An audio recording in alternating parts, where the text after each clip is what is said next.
want to appreciate Mem Joy and Mem Megumi for sacrificing their time. Today is a holiday, so we really appreciate for you allowing us to use the library today. Today we have Dr. Liang, who's going to be talking to us about ethnography. So enjoy, ask questions, and be engaged. Thank you for coming. Okay, before we start, shall we pray? Dear Father in heaven, we thank you so much for this afternoon as we gather together to discuss the topic of how to do ethnography from the beginning to finish. Lord, be with us. Whatever I speak here, or we sit there to learning on AIIAS or through online, we ask your holy presence.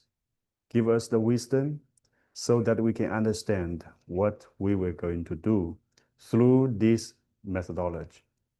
Lord, be with us and let us fully understand what we are going to learn. We pray in Jesus' name. Amen. Okay, good afternoon. Thank you for coming. I thought this is just applied theology or the graduate school, but we still have a wonderful, our brother from biblical studies, right? Yeah, wonderful.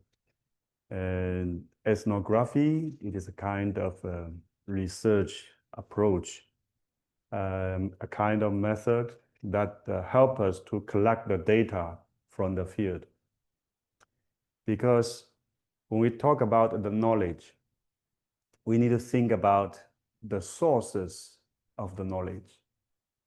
What is the sources of knowledge? Usually we think about the sources of knowledge from the library, right?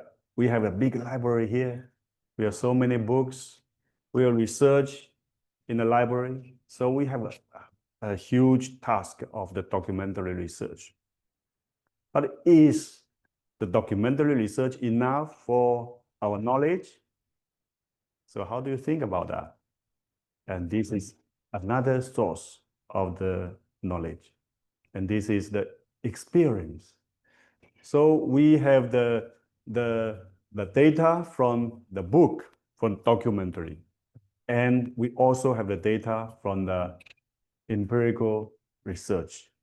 But of course, for Christians, we have the data from revelation. This is the higher standard of our data. So all the other two data should be judged by the data from revelation. That is from the Bible. That is from the Bible. So for the non-Christians, probably the data from reasoning, from the book, and from the experience, that'd be enough. But for our Christians, we not only have these two, but also we have the data from the Bible, from the Revelation. So in some sense, we can say we have three sources of the data. But here, as we talk about the ethnography, this belongs to the data comes from the field, from the experience, how we conduct the field work, and we collect the data, and we analyze them, and we report them. And this is what we're going to do in this lecture. Okay, my experience, usually I start from the very short devotional message, and maybe I already mentioned this devotion message in other places, but I think it is very necessary in this class, very necessary. So it comes from the book of Numbers, chapter 13, verse 17 to 20. When Moses sent them to explore Canaan, he said, "Go up through the Negev and on into the hill country. See what the land is like, and whether the people who live there are strong or weak, few or many. What kind of land do they live in? Is it good or bad?" What kind of towns do they live in? Are they unwalled or fortified? How is the soil? Is it fertile or poor? Are there trees in it or not? Do your best to bring back some of the fruit of the land. It was the season for the first ripe grapes. What do you think about that? This is what happened in the wilderness, right? Moses sent 12 spies. Or we can say send 12 researchers to the land of Canaan to have a research about the people there, about the land there, about the soil there, about the city there, about the environment there. So this is a kind of cultural study. How many days they experienced? About 40 days, right? About 40 days. So if we just make an analogy between this story, this narrative in the Bible, and today what we are going to do, maybe we can say it is a kind of ethnography. They are going to do the research in the land of Canaan to know the culture there so that they can carry out the mission that God has entrusted them. Of course, everything is for mission. For a Christian mission, we try to preach the gospel, communicate the gospel to the whole world. For the Israelites at that time, they need to conquer the land of Canaan. This is the mission. For education, public health, or business department, whatever major we are taking, we have our mission. But as a Christian, our mission, no matter what major we are taking, our mission is to convey the knowledge of God, the truth of God to the people. And the purpose of research is to reveal the truth. Remember, this is the purpose of the research. It's not try to argue with someone, debate with someone. No, this is not the purpose. The purpose of research is very simple. Just reveal what is the truth of God in this topic. Just to reveal the truth. And then in order to reveal, we need to provide the evidence. And we can make an argument and put all the evidence in logical way to testify the truth that we have found. Whether this truth is the truth of God or this is just a partial truth. So this is the purpose of the research. And here we come to the people of Israelites. So the great mission of Israel was to conquer the land of Canaan. But before carrying out that mission, investigation is a must. You know, this is not just a command from Moses. If we read in the book of Numbers, chapter 13, verse 1, we will know this is the command from God himself. God commanded Moses, tell the people of Israel, choose one person from each tribe, the leader of each tribe, to have a survey, have a research of the land of Canaan. So it is a must. Why? Later we will see. Israelites needed to know the land, the people, and their cultures.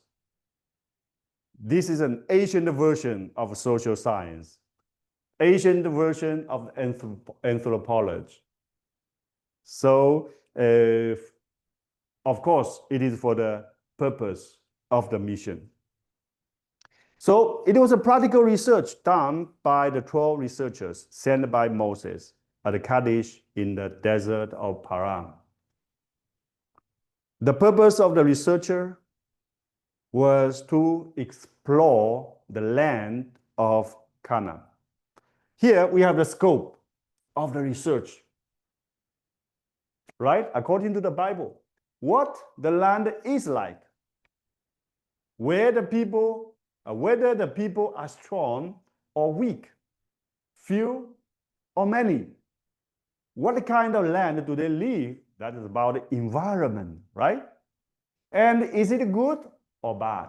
So they need to see, and also they need to test.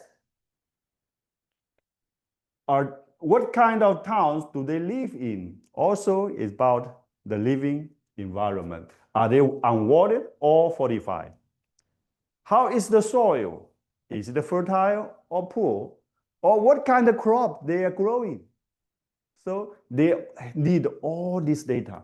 Are there trees in it or not? And then finally, we have this scope of research and then a report.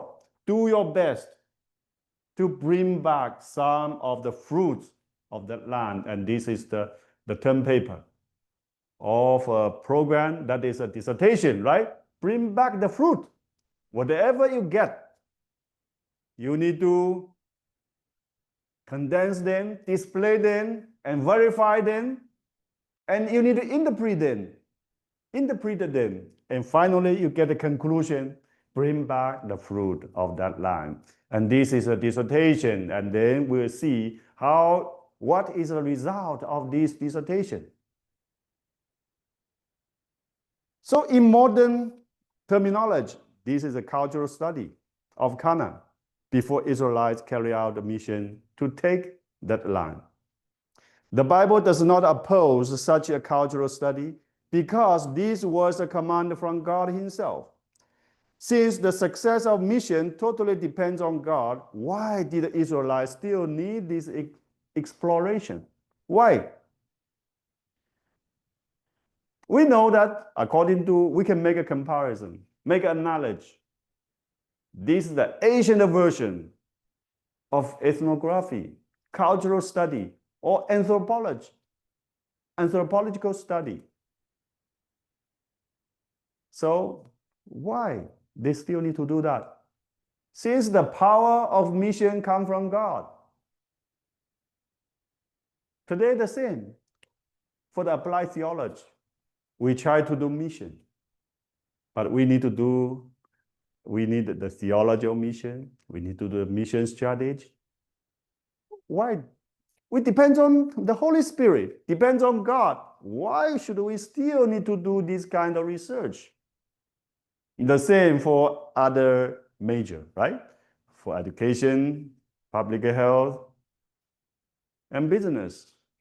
We know the power of God. He can do everything. But why we still need to do our own research? Like here. Why? This is a question in our mind. We need to think about that. Unfortunately, the report of this research was generally discouraging. The land was good, but the city and people in that land was too strong, which indicate that the mission of occupying the land of Canaan was impossible. Discouraging report. Why discouraging report? And this is what we need to pay attention to, because we belong to the Christian, we are doing the Christian research. Our research is different from those pure social science. We do our research from God's perspective, from the biblical perspective, not purely from the social or cultural perspective. We should remember this. Otherwise, the result will be like this, like the 10 researchers after the 12. The result will be discouraging. Oh, that's terrible. We cannot. That land is very good, but the people there are too strong. We cannot occupy that land. We cannot take that land. So discouraging report. Impossible. So this is what we need to avoid when we do the research. When we do the ethnography or case study or whatever empirical research, We need to do that from the perspective from the Bible, not from the human science. But of course, we use the human science, the social science, but we interpret the data that we collect through the social science by the perspective from the Bible. So this is what we need to pay attention to. So they give Moses this account. We went into the land to which you sent us, and it does flow with milk and honey. Here is fruit. But the people who live there are powerful, and the cities are fortified and very large. We even saw descendants of Anak there. So this was the reality God's people need to face. That is like a research problem. Statement of problem. This is so big a problem. The land is very good. We long to stay, to live in that land, but the people is so huge. We just like the grasshopper. Nothing, just a little. Of course, this is a research problem. This is a research problem, but how to solve this problem? And this need our further research, interpretation. This need our further interpretation. But unfortunately, these people, they only find the problem, but they do not see the solution of that problem. For every research, we must find the problem. Yes, I believe Joshua and Caleb, these two faithful servants, they also found this problem, right? They also found this problem. But they view this problem through God's perspective and then find the solution. And these two faithful researchers, finally, they enter the promised land. And this is the only two enter the promised land and took that land. They gain the victory. What they have done in their research was finally fulfilled. So there are two responses: God's perspective versus human perspective. God's perspective, represented by Caleb. Caleb silenced the people before Moses and said, "We should go up and take possession of the land, for we can certainly do it." Why? Because he remembered what God says, what God promised to their ancestor Abraham, Isaac, and Jacob. It is sure, certainly, God will help us to enter that land. Even though by our own power we cannot enter, the enemy is too strong, God will be with us. So from God's perspective, make this research successful. But the other, from human perspective. But the man who had gone up with him said, "We cannot attack those people. They are stronger than we are." And they spread among the Israelites a bad report about the land they had explored. They said, "The land we explored devours those living in it. All the people we saw there are of great size. We saw the Nephilim there." That's the descendant of Anak, come from the Nephilim. "We seemed like grasshoppers in our own eyes, and we look the same to them." Wow, they try to discourage people. They bring the bad report, discouraging report, try to frighten the people, make them trouble. This is fully from the human perspective. So today, as a student or as a faculty of the Christian institution, we should remember our data, our sources of knowledge is not just come from the library, not just come from the experience, but we need to know the highest sources of our knowledge come from the Bible. All the other knowledge should be judged by the criteria from the Bible. So we need to interpret the data collected from the field through the perspective of God. Here, the conclusion is, the problem is not whether we can conduct cultural research or not, because some people from theological or biblical study, they may question, why do we need to make this kind of field research? But I'm so happy that Brother Nomena is here from biblical study. Because this kind of research also comes from the Bible. It's a command from Moses or even from God. So it is not a problem whether we can conduct this kind of cultural study or not. It's definitely no problem because the Bible records this. The problem is what perspective we use to conduct cultural research. It is not just from the seminary, from those from the graduate school. It is the same. We need to interpret that ultimately from God's perspective. If we conduct the cultural research from human perspective, it will be degenerated to pure social study instead of theological study. But of course, this is from the standpoint of the seminary. But even though we are from the educational perspective or from the health, public health or business perspective, we all need to interpret the data from the perspective of the Bible. The ultimate purpose of cultural research is make us to realize that only relying God can accomplish our mission, and at the same time reveal God's greatness in His promise, that is, reveal the truth of God. Reveal the truth of God. This is the ultimate purpose of any kind of research. Especially today, we are talking about the ethnographic research. We need to remember God's promise to Abraham, to Isaac, to Israel, to Jacob.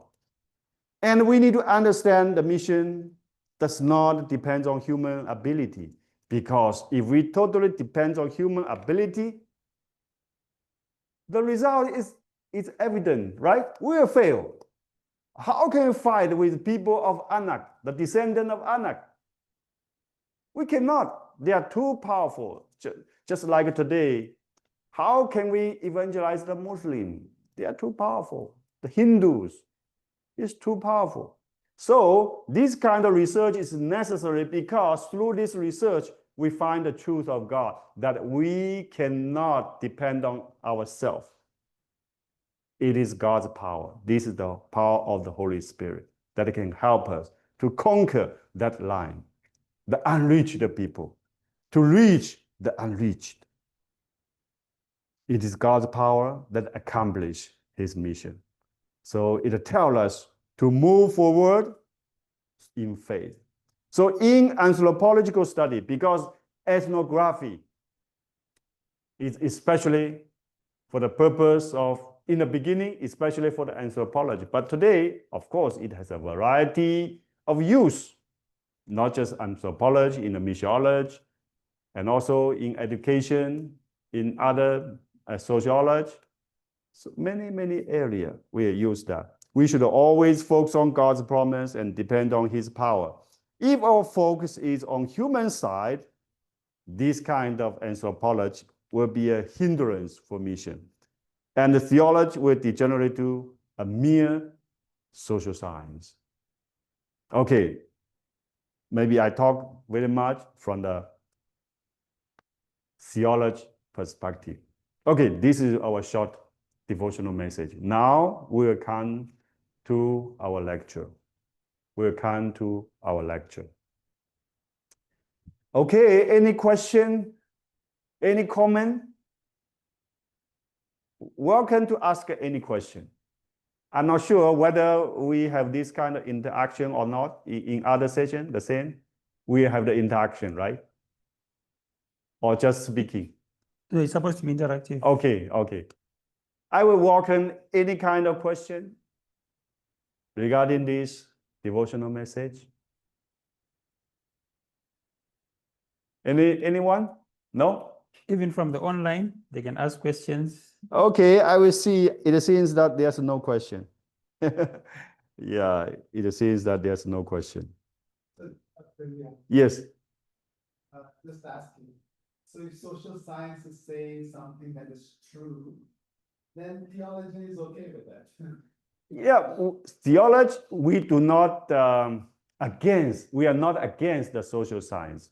We use the social science to help us to collect the data, especially in this kind of applied or in practical theology research. Yeah. We are not against the social science. But when we use the social science, we should be very careful, like the 10 researchers, the 10 spies. They have the investigation of the land of Canaan, but the report is not good. It's still discouraging because they interpret the data in different ways.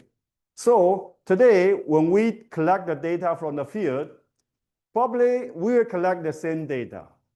We have the same finding, but how to interpret the finding, that is the problem. How do we interpret the data we collected? And it will make a difference. It will make a difference. So in doing the ethnography, we not only collect the data, we not only display the findings. It is not enough.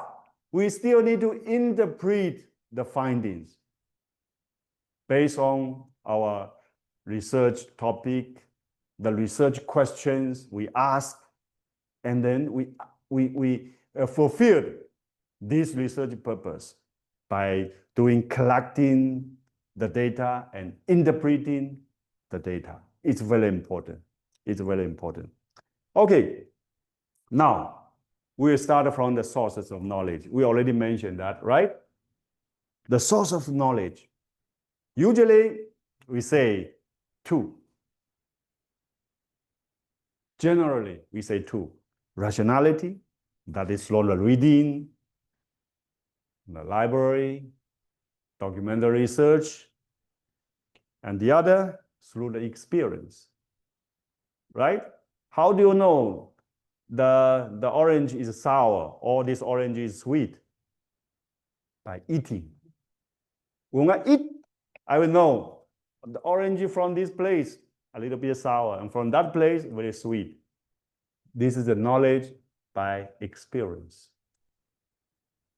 But some knowledge may not be obtained through experience, but only through the rationality, like the abstract things, right? The abstract things. We need to obtain them through the rationality.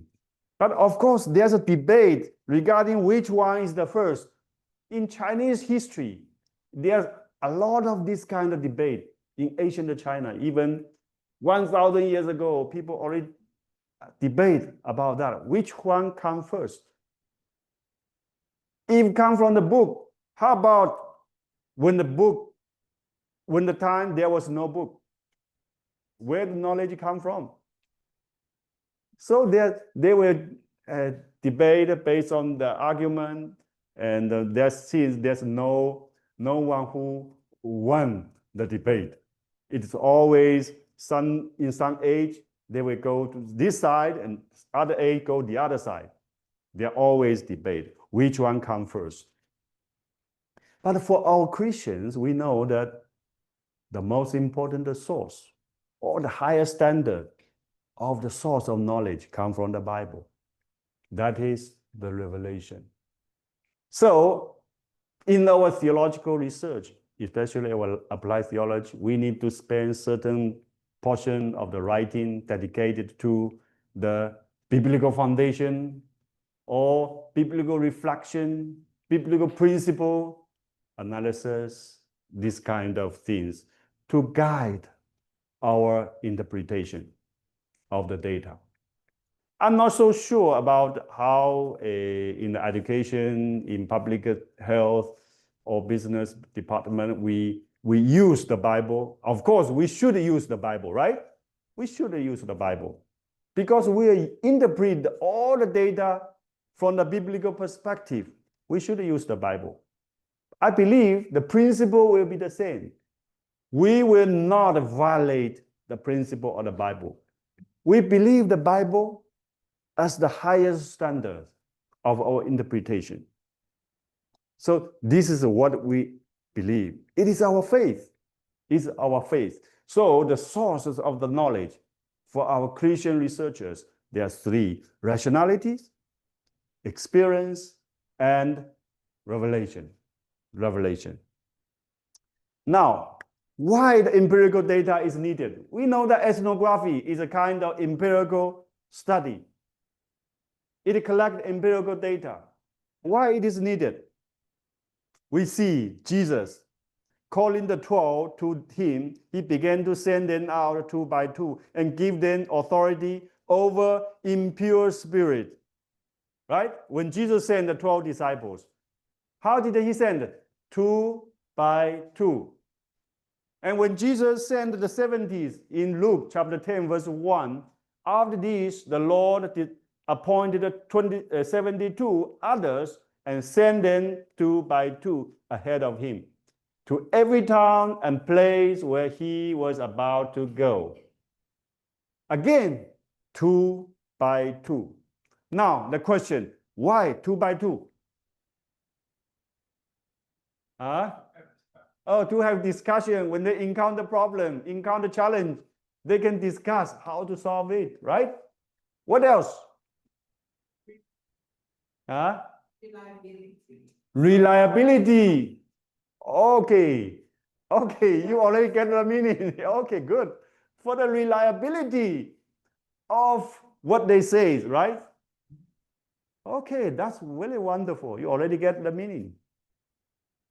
But of course, there are many other advantages using 2 by 2. But here, very important, according to the Old Testament, Deuteronomy, one witness is not enough to convict anyone accused of any crime or offense they may have committed.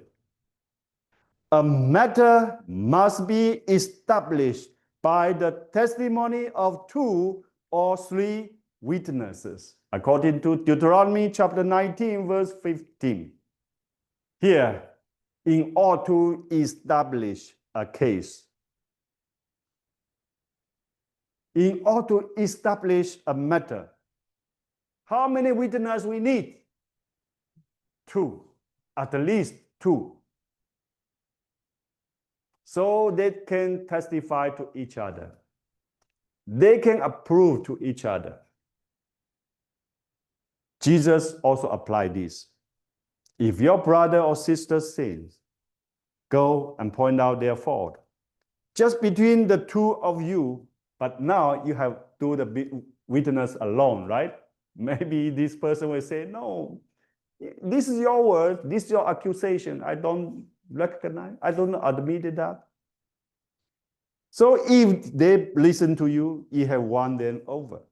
But if they will not listen, take 1 or 2 others alone, so that every matter may be established by the testimony of 2 or 3 witnesses. Again, you will go there alone to tell somebody that you did this wrong thing, but he will not admit it because you say this alone.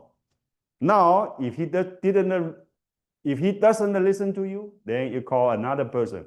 Now you have 2 witnesses. So this matter will be established, right? The same. If I testify, Jesus said, if I testify about myself, my testimony is not true, there is another who testified in my favor. and I know that his testimony about me is true. Even Jesus, he do not do the witness by himself. He also had the witness from the Bible, from the Father, from the Holy Spirit, from many other things. So especially in the book of John, we can find at least 7 testimonies about Jesus. So the requirement for 2 witnesses in Jewish culture is rooted in God's law, in the Pentateuch, the God's law. To ensure truth, prevent injustice, and uphold the justice of the law. This value has been respected and upheld in Jesus' own ministry. So today, how do we apply these 2 witnesses? Or 3 witnesses? 2 or 3 witnesses? Just documentary research may not be enough. This is only 1 witness, right? Only 1 witness. Then we need to go to the field, collect the data from the field. We have 2 witnesses. But we also need the Bible. We have 3 witnesses, 2 or 3. At least we have 2 witnesses. Do it together, then the matter of research will be established. So this is why the empirical data is needed,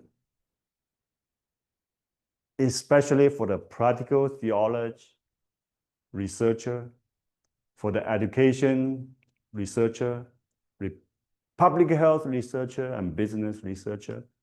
We are doing something related to the social issues. We need this kind of 2 or 3 witnesses to make the matter of our research established. That's why the empirical data is needed. It's needed. Okay, now we come to the ethnography. What's it? Of course, this class, I hope there will be more interaction because related to the ethnography from the start to finish, we can read so many books. And also my article in chapter 10 in this the qualitative research in Asian context, the handbook, the SAGE handbook, there's already mentioned about this. We can read that, everything's clear, and we know every approach or every method in the qualitative approach. We can find them already. So I hope we can give you some very practical one in this study, from the start to finish. Then here we come with some definition first. This is from the article, the chapter I wrote. Ethnography is a systematic approach to explore the social and cultural life of communities, institutions, and other settings from the native point of view, native point of view. This is very important because many people, they will question. Since now social media is already very developed and the internet very developed, if you want to have a research on Papua New Guinea, you just search the YouTube, the Google, and everything is there. Why do you still need to go there for the ethnography? How do you respond to this kind of question?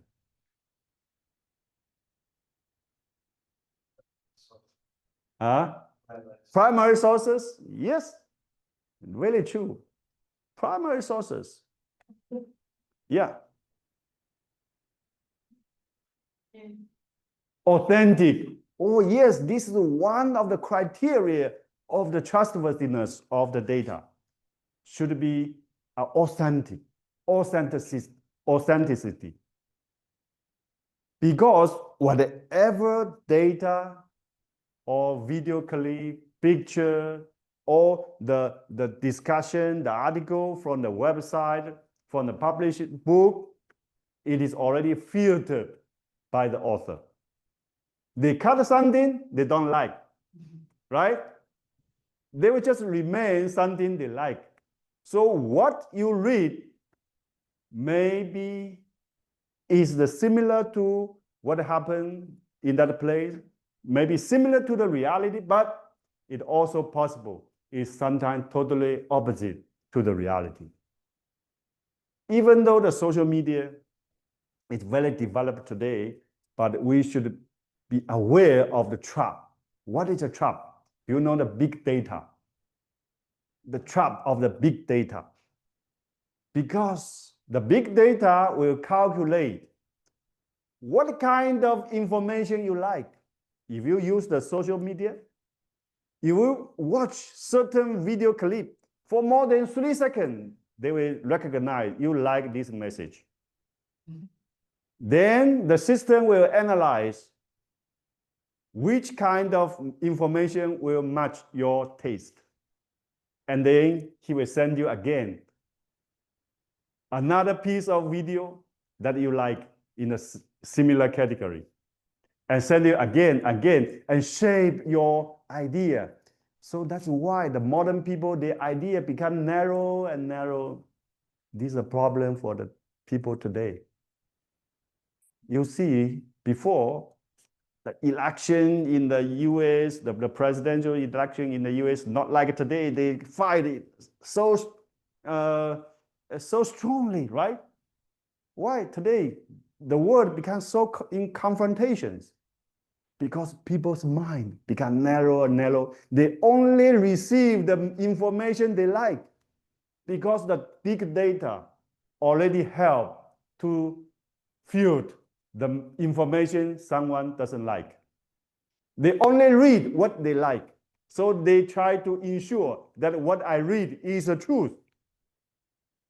They make sure that what I understand is true. You see, all the message, all the information I check through the social media testify what I believe.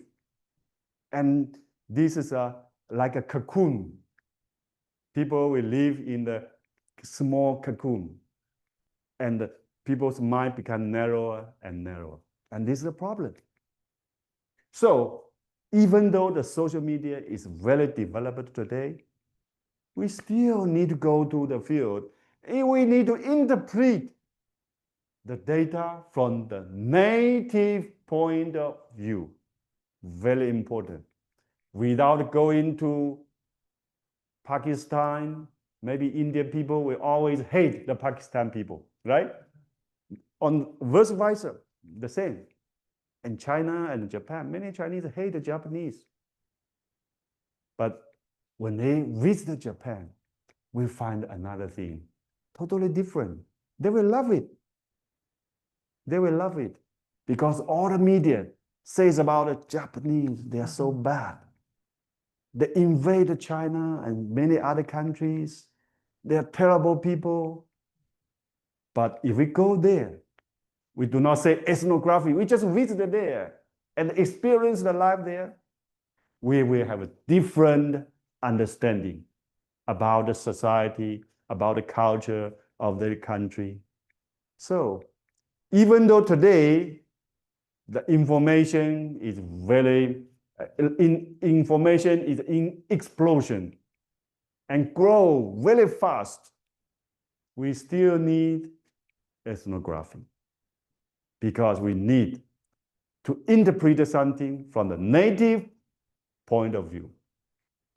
Its primary task is to describe cultures, but it goes beyond merely seeing to a level that can interpret observed behavior or to interpret the data we collected. According to Campbell and Lester and Walcott, ethnography is considered as the best way to describe the cultural phenomenon. Yeah, it is especially for the cultural phenomena. I don't know how much you use this kind of cultural study in education, public health, and the business. Can you share something about that? How often you use that? Anyone from the education department? I know in a business setting, Okay. they sometimes study the organizational culture. Okay, organizational culture. Yes, because culture is not just we find a culture in Papua New Guinea or in Africa. It is even in the family, in the culture, in the community, in a company, or in any society. They have special culture. But of course, it's not just culture. Here we just make an example. It's the best way to describe the cultural phenomenon. In whatever area we want to take research, we want to do the research, it is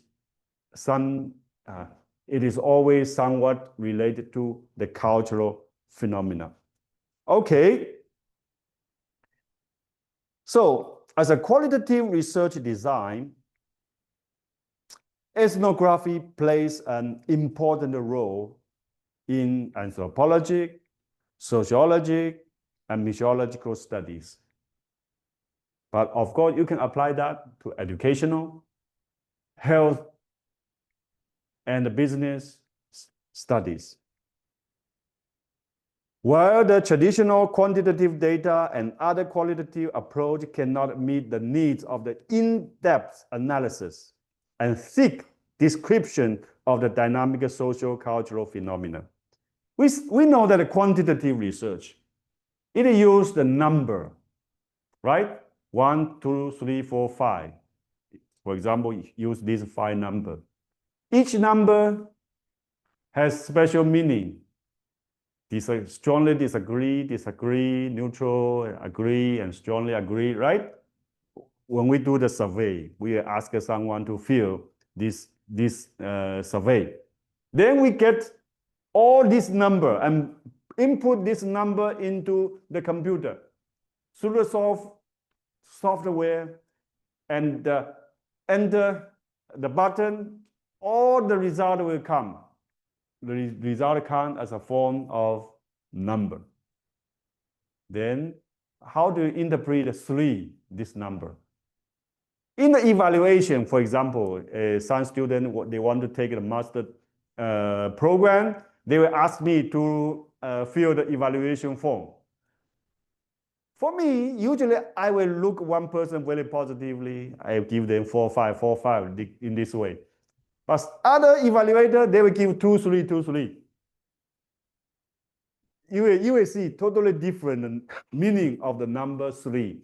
For some person, number 3 is very good already, very high already. But for some person, number 3 is low already.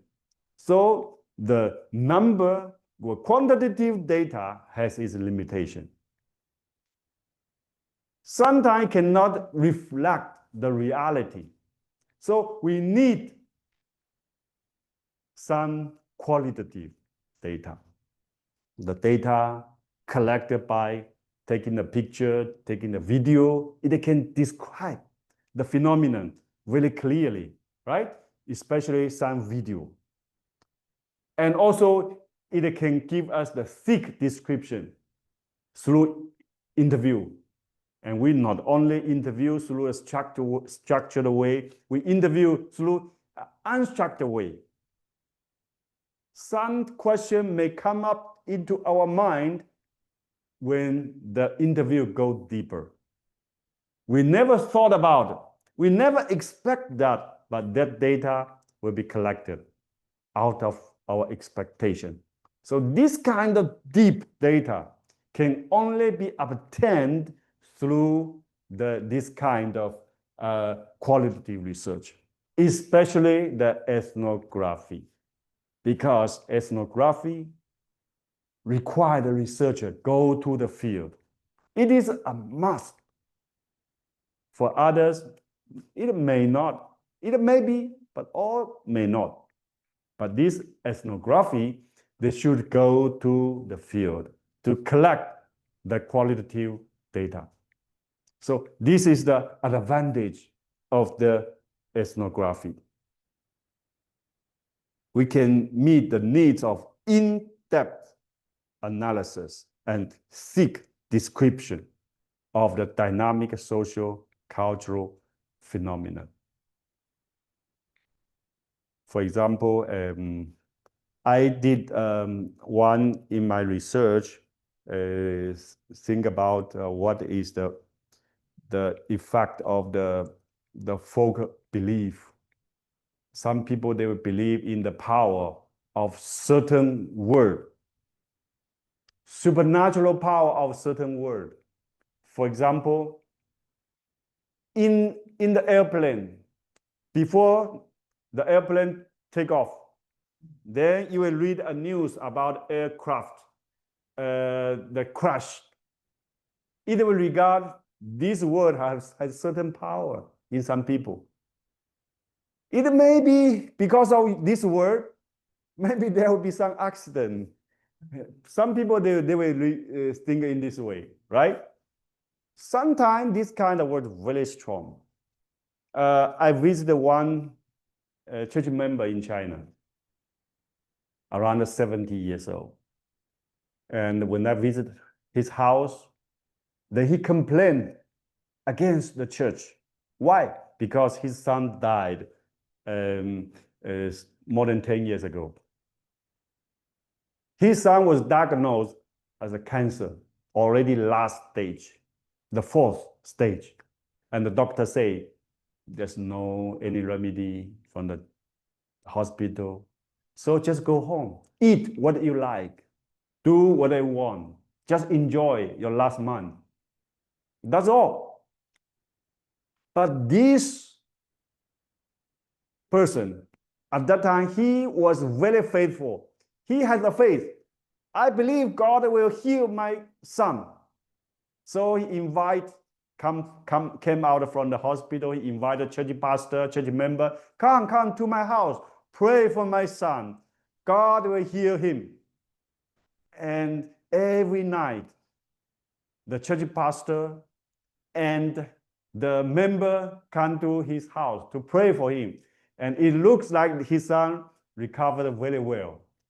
But suddenly one night, when the church pastor and church member come again, before they pray, they sing a song. And this song, I don't know whether you know this song or not. In China, we know this song very well. The song, the name is No, Not One. No, Not One. Whether you know this song or not. Di di da do do di da do da da. No, no, no, no, no, not one. Okay, beautiful song, right? Yeah, beautiful song. But you know, no, not one. In Chinese or in my local dialect, it means there's nothing, there's nobody. So this song repeated no, not one, 22 times. Wow, he was so angry when the church pastor chose this song and sing this song at his home. After several days, his son died. And he said, why my son died? Because the church pastor chose this song. We cannot sing this song any longer, not only in my house, but also in the church. If you sing this song, there's nobody at the church. So because you sing this song, there's nobody in my house. My son died. If you sing this song in your church, all the church members will go, will leave. So through the interview, through the observation, we can have a very thick description of certain cultural phenomena. And this kind of phenomenon, this kind of description cannot be obtained through quantitative research. Only through this kind of face-to-face, field immersed research, through the ethnography, we can find this kind of phenomenon. So this is the advantage that ethnography has that the other approach cannot get this in-depth data. Not possible. Only when we go to the field and have this deep interview can we get this kind of data. Okay, it involves the researcher's full immersion in the cultural settings. As a primary research instrument, it requires adequate preparation for the whole research process before the field work starts. This preparation includes identification of the problem and the purpose of the study, adequate literature review, and research design. What this chapter deals with is the research design of ethnography. Okay, now we will have different levels, right? First, ethnography is a whole study. Second level, it is a certain chapter. Usually we put that in chapter what? Chapter 3, right? But it can be a whole thing from the very beginning. So when we talk about a case study or ethnography or other methodology, we need to think about it is in 2 levels. We talk about that. We need to consider that in the whole picture of a dissertation or of a paper. But of course, we can also talk about that in certain design in the chapter. So this is the different understanding from different perspectives. We should have these 2 levels of understanding at the same time in our mind. It is a general. The whole study is about ethnography. So you need to think about it from the very beginning. The topic, the background, the statement of the problem, the research question, how you will design your research question, what is the purpose of study. So everything you need to consider when you try to do ethnography. It is not just chapter 1, introduction, chapter 2, literature review, and chapter 3, I talk the methodology. It's not enough. You need to consider that from the very beginning. Everything should be comply with the requirement of the ethnography. For example, when we talk about the background, you will let the readers know what kind of background, what kind of topic area you want to touch. What is the specific topic you want to address? What is the research problem you try to solve? Is this research problem suitable to use the ethnography or not? You need to consider everything from the very beginning. And of course, literature, that's very important. We say we need at least 2 witnesses, right? Because they will testify to each other. Literature is very important. Even though ethnography is empirical studies, we still need literature. Otherwise, it is not academic. Remember, we are doing the academic research. Documentary research cannot be neglected. Literature review, it begins when we, or even before we do the background, not just in chapter 2. Not just in chapter 2. So we need to consider all of these. Later, we may talk a little bit more. But of course, if we have more questions, you can raise, we have more discussion.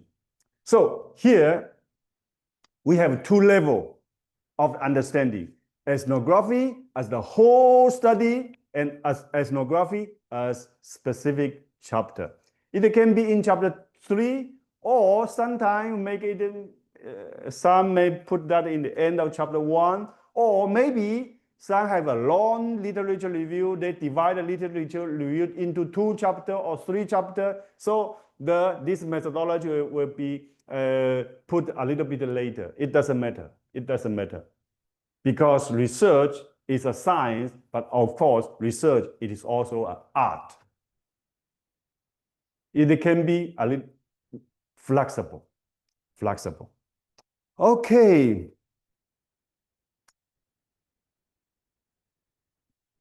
Do we need to take a rest? Take a break? Then we can start again? Okay?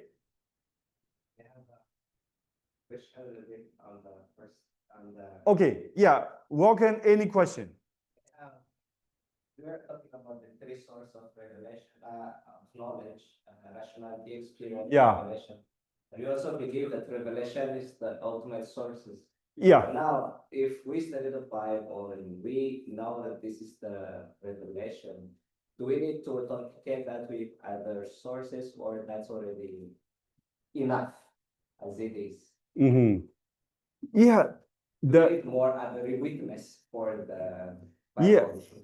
Yeah, the Bible, of course, it is the ultimate truth we believe, right? It's by our faith. It cannot be fully testified by reasoning, because reasoning itself has limitation. So it is by our faith. We believe, trust the word of God. So it is the highest standard. Even though I put it under number 3, it doesn't mean it is least in the end. No. I just, it is the highest standard. But the Bible is not an encyclopedia. It only gives us the science of salvation. Basically, it do not teach us about the physics, the chemistry, or mathematics. No, it does not teach us this kind of thing. So that's why, even though we have this higher standard to guide us, we do not limit our knowledge in the Bible, because many things in our life, in our social life, in our career development, we need to depend on other knowledge. But when we do the exploration of other knowledge, it should be guided by the principle of the Bible. And this is how we use the social science and natural science when we explore, when we search the knowledge from other area, and we need this higher standard to guide us. So our exploration of the knowledge is not limited to the Bible. But of course, some in China, the same, there are some Adventists, they are very extreme. They said, except the Bible and Ellen G. White, you cannot read any kind of theological book. Yeah, there's someone. Only can read the Bible and the spirit of prophecy. And do we have the same problem even with Bible? I mean, you mentioned that we listen what we like to listen. I mean, the problem with big data and with social media. Okay. It's not only about politics. Yeah. Oh. It's also about religion. Yeah, I think this is related to the critical thinking. Because interpretation. Yes, true. The Bible is the truth. It is a fact. But our understanding of the Bible, each one understanding of the Bible is their opinion. We try to make our opinion closer and closer to this truth. So the process of research is try to make our findings of the research closer to this truth. But we cannot claim that my research is the absolute truth, is exactly what the Bible says. But we just try to make our research closer to the meaning of the Bible. So every researcher should be humble. But at the same time, we need to know, we need to view others' discussion of the Bible critically.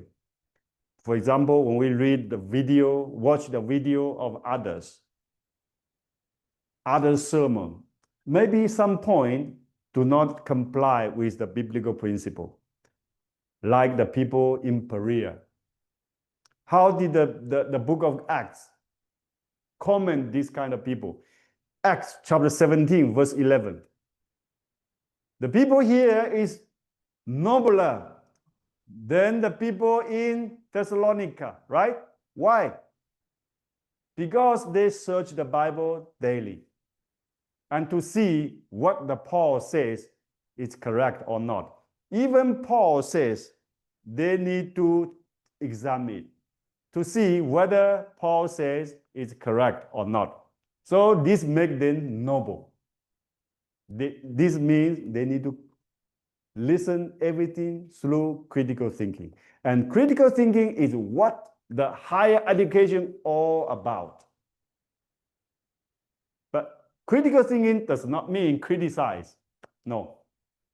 But we need to think everything, we do everything critically by using certain higher standard. For the Christian, this higher standard is the Bible. We need to think everything critically by the criteria of the Bible. But for the non-Christian, this higher standard probably is just a rationality, reasoning. But for us, rationality, reasoning has its limitation. Everything should be put under the judgment of the criteria of the Bible. So you are true. When we listen to others' sermon, others' presentation regarding the Bible, we need to listen with the critical thinking, not just accept whatever he says. This is not the spirit we need. Even the Bible say the same thing. The people in this place is nobler than those in Thessalonica because they check the Bible daily. They examine what the Paul preached to see whether his preaching is according to the Bible or not.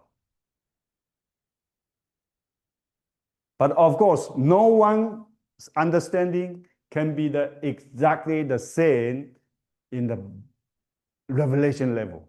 No, because the Bible is the highest reality, highest fact, the true fact. But humans' understanding, everyone's understanding of the Bible is just our own opinion. Opinion and fact, that's different. This is the very starting point of the critical thinking, to distinguish the truth, the fact, and opinion. Yeah. I just want to clarify that is the biblical truth remains reliable even without the other two witnesses, rational and spirit? Okay, that's a very, very good question. Of course, the Bible, the Revelation can stand alone. But when we say 2 or 3 witnesses, in what context? When we try to establish a matter. For God, of course, God knows everything, right? God, He knows everything. He even do not need revelation. He even do not need the Bible, right? What's the purpose of the Bible? For human being. For God, no Bible is needed. The Bible just record what the will, what the truth of God. Of course, the Bible can stand alone. But now, when we try to witness the Bible, what should we do?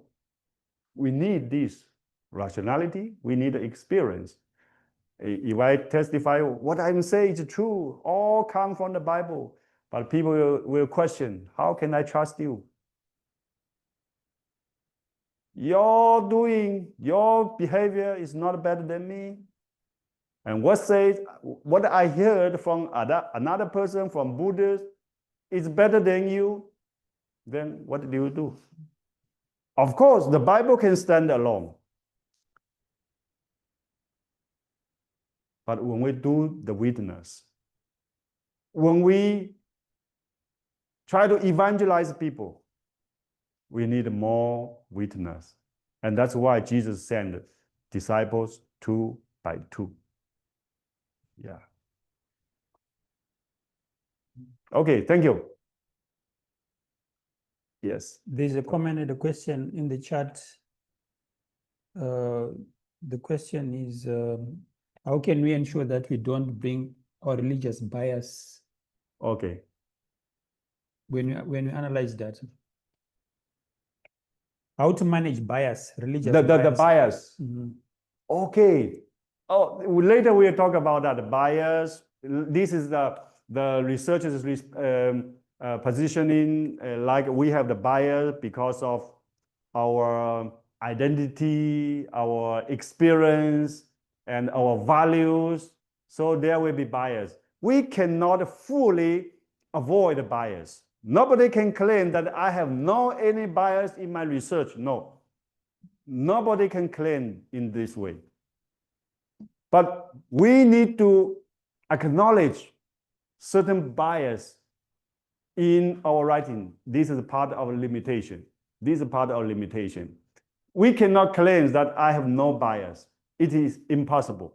But we need to minimize the bias so that our research, this bias will not affect the objectivity of the research. We cannot fully remove this bias, but we will try to, or intentionally, to minimize this bias to affect the objectivity of the research. So this is my understanding of the bias. Yeah, it's very important when we talk about the trustworthiness of the research. We will deal with this.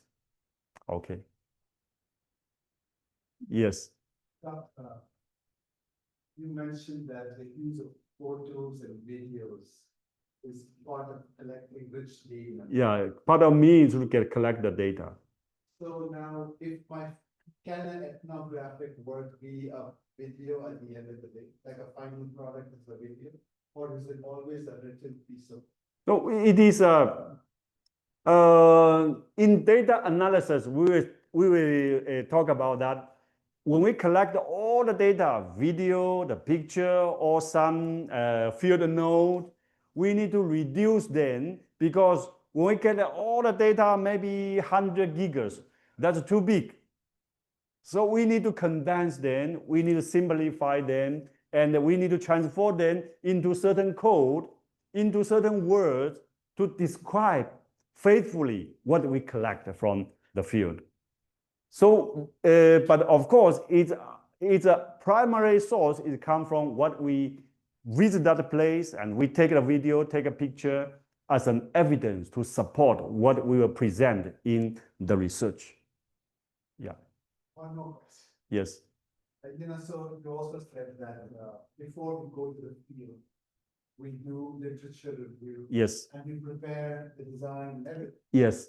So can you change, once you're in the field, some of these things, like the purpose, or is it too late? We may change some minor things, but the major things like the topic, the specific topic in my writing, this kind of thing cannot be changed. Otherwise, the whole study should be restarted. But of course, some minor things may be changed. Like the methodology, I will use the ethnography. This kind of thing is definitely confirmed in the beginning. Direction is confirmed, but how to go to that direction? Maybe I will go through here by airplane and then take the bus and then the ship. Okay, but finally, when I come here, I found the airplane is not so convenient. Maybe by the train is better. So I changed something, but the destination does not change. But the way, how can I get to that destination may be changed. Okay. Yes. Last one, just in relation to what Brother Lucas just said. Yeah. Imagine, let's say that I have finished all the research and find like that, but to report the finding, instead of writing 100 pages, I create a short video. Would there be another value for that? Is there a possibility for that kind of report? You mean the report in the video form? In presentation, in the sermon, no problem. But as a academic research, you need to transform that in the literature form. Yeah, because this is academic. But if this report is simply to do through the video in the church, why not a video? Just like the mission field in General Santos, right? Yeah, when we see the big tuna, we see that we are all fishermen. So it gives us very impressive information, image of how the missions was conducted there. But if we want to make it academic, you want to publish it, everything should be transformed to the literature form. This is the requirement of academic. Okay. We can take maybe 10 minutes break and then come back, okay? Thank you. I believe more idea will come through the interaction because the PowerPoint is limited. I like this kind of interaction in the class. How are you? Good. Yeah, this is a very good idea. I'm enjoying it Thank you. because it helps you think of it in many ways. Yeah. Your own position, like you can see other. Yeah, you should prepare to present on video. Who can help to call them?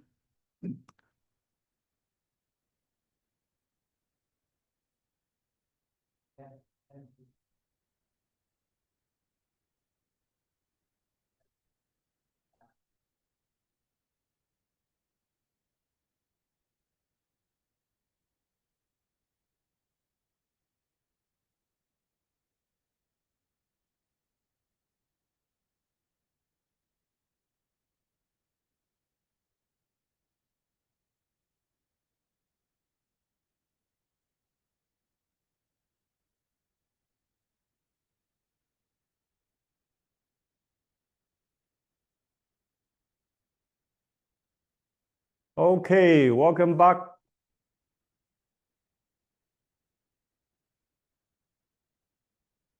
Now we will continue our lecture. Here we need to know some fundamentals. The first one, the role of culture. We know that whether we communicate the gospel message or you want to do the education or public health or business, everything we do is not possible in vacuum. It is always in certain context. That is in certain cultural context. So we need to be very clear the role of culture. This is also the very foundation why ethnography exists, right? We need to know about the culture.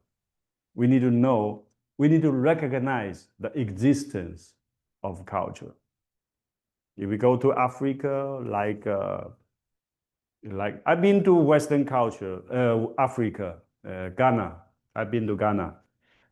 In Ghana, I found everyone carries something on the top of the head, right? Who come from Western Africa? Oh, okay. You carry something on like this way? Yeah, Yeah, to liberate the hand. The children, even just very small, 3 years, 4 years old, when they help the parents to slew the garbage, they also slew the garbage here, put the garbage here, and walk to the station and slew this garbage. And they carry the water, also put the water here. When they sell anything, they put the stuffs here. Also the farmer, when they harvest the cassava, I saw there are so many cassava, and people eat the cassava a lot, and they put the cassava on the top of the head. So we can see for them it's very normal, but for us, this is a different culture, right? So culture exists everywhere. The matter is whether we recognize it or not. So very fundamental. And Also, we need to view the cultural phenomenon from the native perspective. Otherwise, we criticize others. Why your church worship in this way? Why we worship in this way or that way? For the Chinese people, for example, in Bangkok Chinese church, when they read the Bible text about scripture reading, everyone stand up. And the Bible text for the sermon, everyone stand up and read one time in Thai language, one time in Chinese, one time in English. When the Bible is read, everyone should stand up. When pray, everyone kneel down. So we can see this is a culture. This is a kind of worship influenced, affected by the Chinese culture. So we need to recognize that why they do that from the native point of view. We need to find the reason. Oh, the Chinese people, they have this kind of spirit. So they will bring this spirit to the temple. They also bring this same spirit to the church. So we can find this from the native point of view. And also we should have a holistic view of culture. This is very basic for ethnography because every culture has the good side as well as the evil side. There's no culture that can be equivalent to the biblical principle, even the Hebrew culture. We know the Hebrew culture is seriously affected by the Bible, shaped by Bible. But Hebrew culture still cannot be identical to the biblical principle. You know who finally crucified Jesus? Hebrew people, right? Even Pilate, he tried to release Jesus. But the people, the Jewish people say, crucify him, crucify him. Those people, they read the Bible every day. So we should understand, no culture is perfect. Every culture has the good side as well as the evil side. Filipino culture, Chinese culture, African culture, every culture has a good side and evil side. So it deserves our explanation, our exploration. So we should have a holistic view of culture. We need to see the both sides of each culture. We need to see, learn to see both sides of each culture. We should have a holistic view of culture. And also ethnography depending on the field work. We already mentioned that we have literature review, of course, library, documentary research, but that's not enough. We need the data from experience.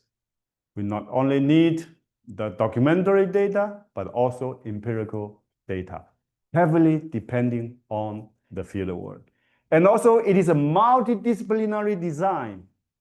Yes, it can be combination by theology discipline and also the social science. We can put them together. So it is a multiple disciplinary design. And here, distinctive features should be, everything should be natural. Natural. A researcher as a participant, it's very important. When we do the ethnography, you cannot be go to this place as an expert. If you be there as an expert, as a teacher, as a professor, then everyone, their behavior will be changed, right? Because human beings are social beings, not like an animal. If animal, you feed this dog or cat, if he like it, no matter how you observe it, his behavior will be the same. Will be the same, but human being different. When we take a picture of someone when they listen or doing something very natural, but Once he found you take a video of him, his behavior suddenly changed, become very formal. He will hide what the real being inside.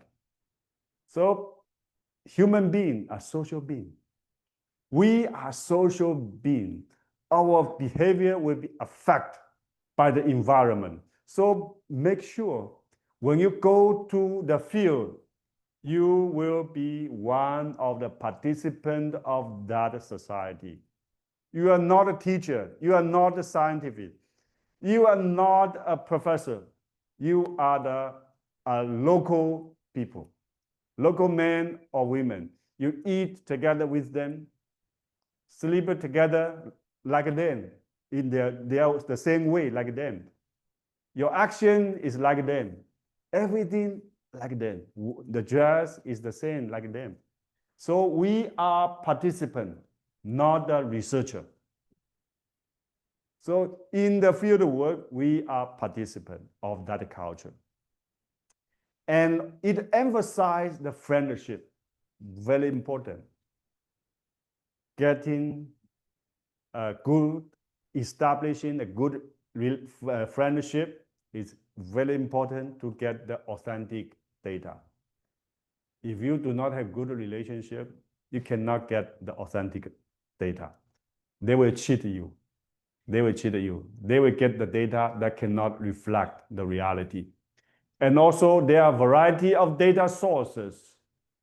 The main sources, later we will talk about that, is come from the interview, observation, and through the local archive. This is the instrument to get the data.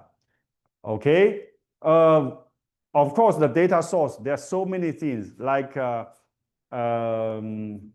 local data and the people's dressing, their food, and their architecture, and everything we see in the field will become the source of the data, because this kind of thing will reflect their culture, even their worldview.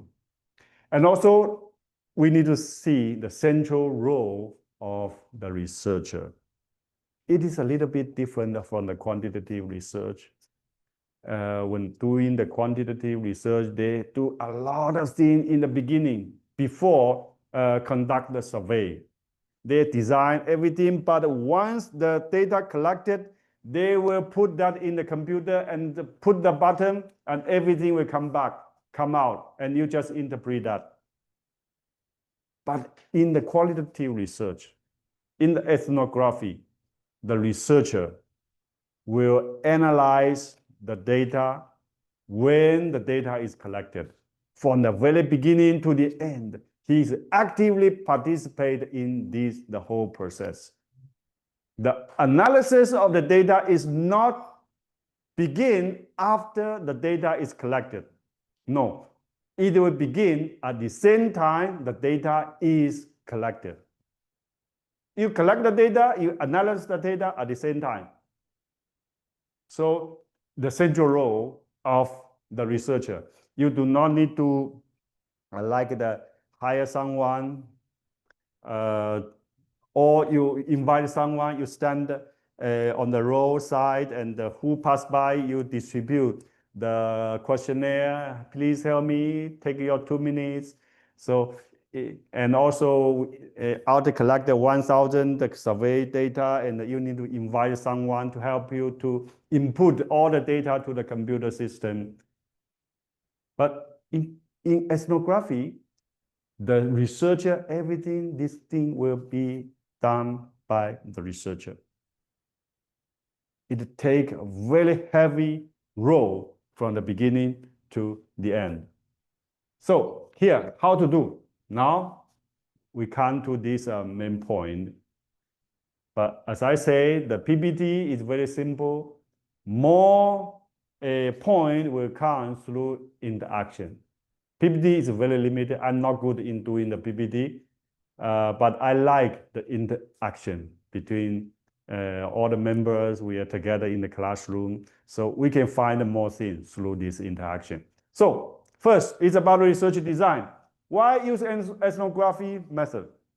It's based on your research question. But all the research questions cannot escape what, why, how, right? All about this. So it's not a strange thing. It's a very common thing. So it does not depend on what is how, what is why, what depends on the content, how you ask the question. As long as it's related to your description of the culture, interpretation of the culture, or exploration of certain cultural phenomena, you can use this. You can use this. And also, you need to know the further information about ethnography. You need to read the methodological book. There are so many books about that. And you need to know the process of the research. We need to design the process of research, especially chapter 1 and chapter 2, introduction and literature review. It is part of ethnography. We already mentioned that when we talk about ethnography, research design, it is not just the chapter 3. You need to start consider it from the very beginning, even when you consider about how to do my research. When I have a topical request to the committee, we already should have this kind of thing. So that's why when we submit the dissertation topical request, what do we need to do? Not only about what specific topic you want to address, not only the purpose of the study, it also requires what kind of methodology you will use. The methodology, it is like the means help you to reach certain destination. The statement of problem is the very foundation of your study. Based on this statement of problem, we raise the research questions to guide us, to help us to organize the whole study, and then you choose the methodology. We help you how you can carry something from this place to the destination. You will use driving a car, or you will buy the public transportation. So this is the methodology.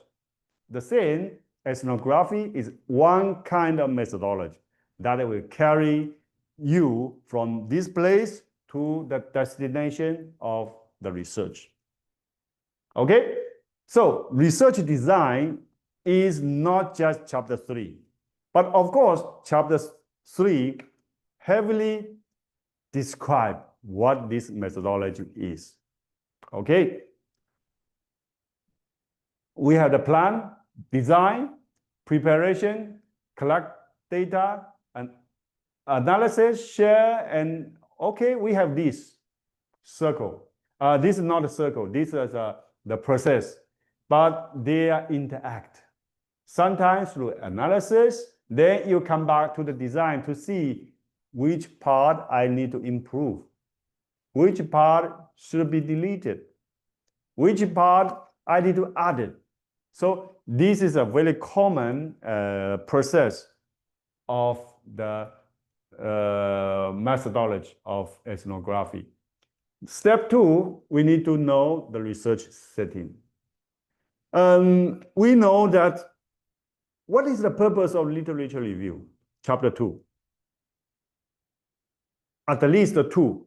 The first, what has been accomplished by the existing scholars in this topic area, right? We need to review. But the common mistake of the student when they write the dissertation is that they just write according to their topic, according to their title, subtitle, and everything, right?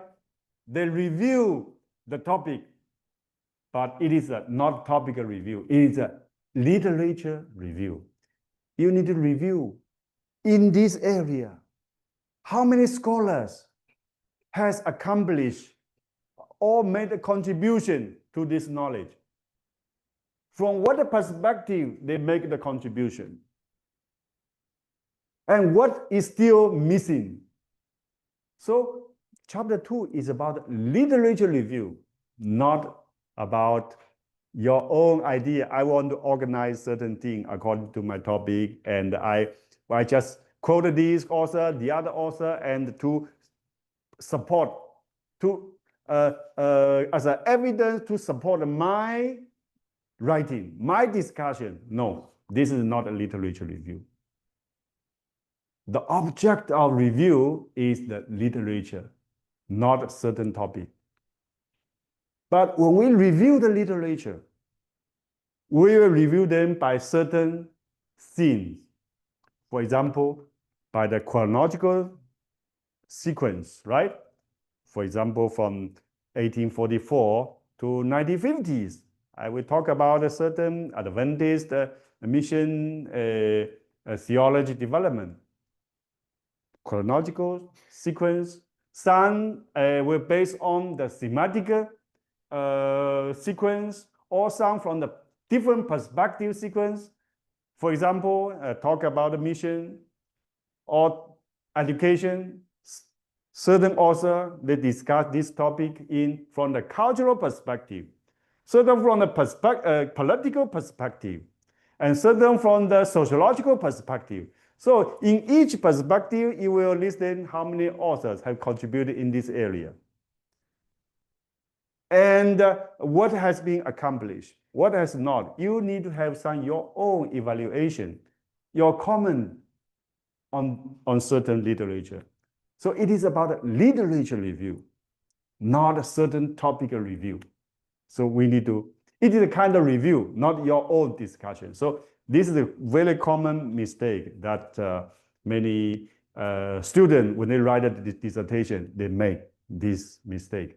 They only write their own things and get the support from certain authors. In this way, it's very easy to quote something out of the context. Very easy to quote some word out of context. Remember, chapter 2 is not our own discussion. It is a review of the literature. How do you define the framework of literature review? Because you say the topic is not framework. What?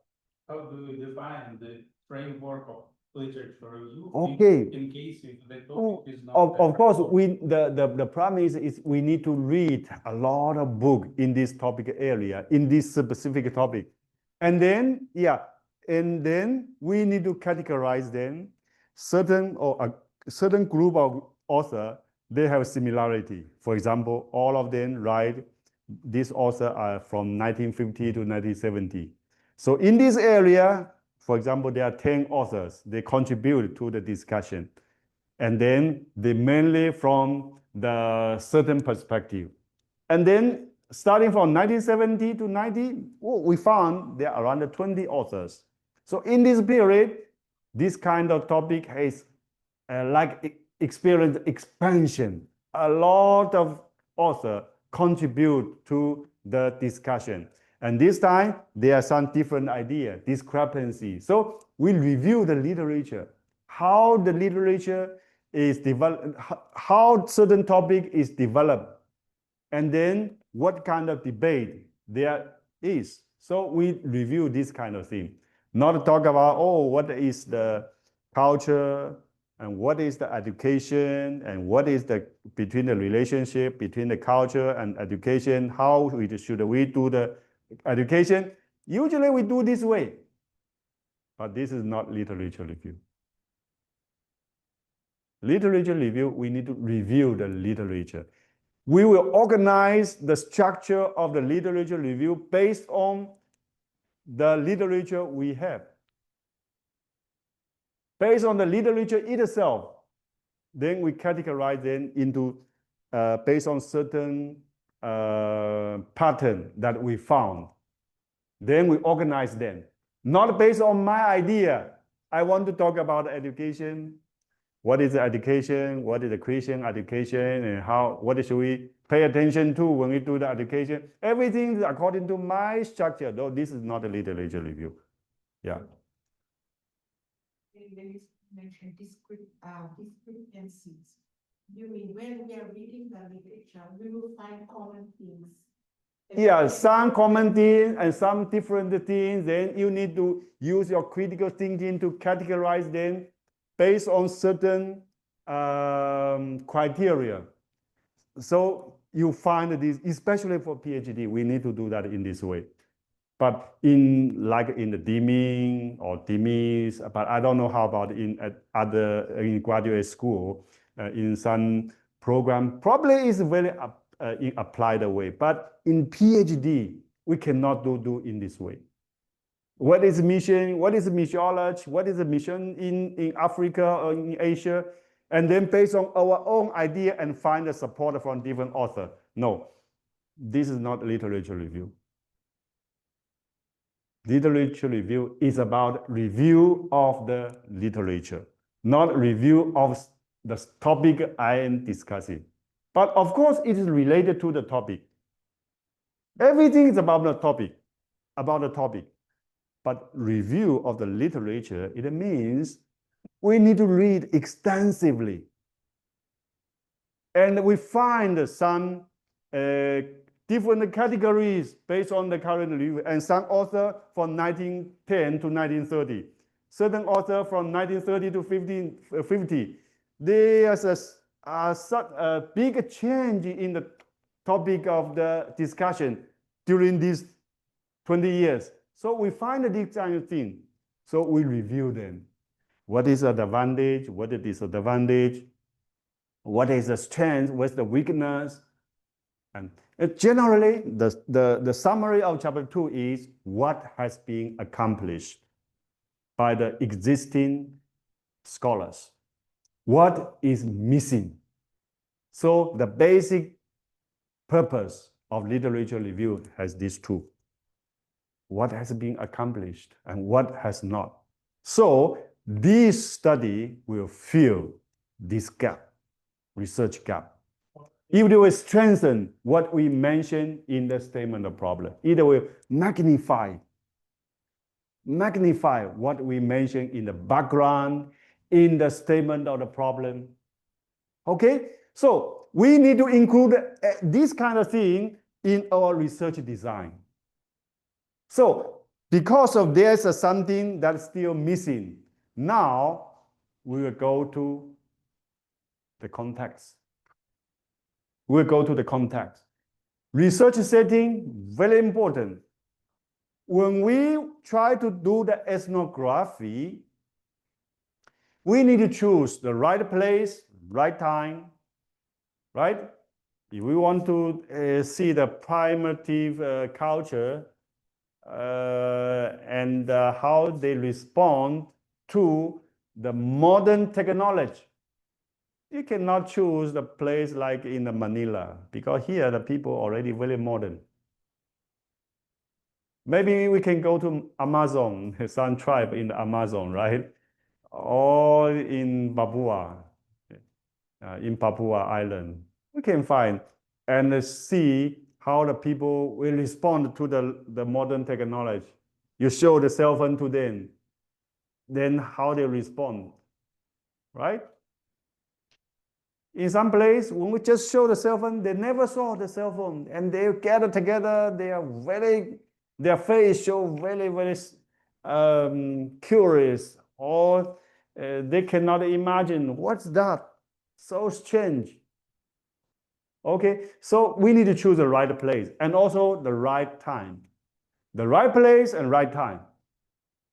Usually, if there's some annual festival that bears the religious, cultural significance, we will choose that period to visit. So we can find more things. The research will be more effective. And also, we need to confirm the research instrument. Research instruments are the tool used by the researcher to collect the research data. This study adopts, okay, I put this from my own writing. Suggest data gathering include observation as an experience, interview as an acquiring, and archive research as examining. These three are the basic instrument of the study. Three, remember, first, observance. Second, interview. Third, archive. Okay. Observation, we call participant observation. We not just stand there, we see how people work, and we just sit like this way and observe how people do. Then if you observe in this way, people will change their behavior, as I said, right? If people in some place, when there's food come, they will try to get as much as they can. But if you stand there, take a video, even though they like it, they don't try to get it, right? Because humans are social beings. We will change our behavior when the environment changes. So it cannot reflect the reality. In order to observe in effective way, in a right way, we need to like a participant. Maybe you will eat like them, then they will behave as they were before. Without you, they will be the same way. So you are participant. You are participant. So we call this participant observation. It is systematic noting and recording of event, behavior, and artifacts in the social setting chosen for study, and it is fundamental in qualitative inquiry. Always be a participant. The second, combines participant in the life of the people under study with maintenance of the professional distance that allow adequate observation and recording data. But when we participate, we need to think about my research. We should have this dual role. I'm participant, but I also observe them from a very scientific view, very critical view, but I'm participant. So sometimes it is not easy to combine these two. The second instrument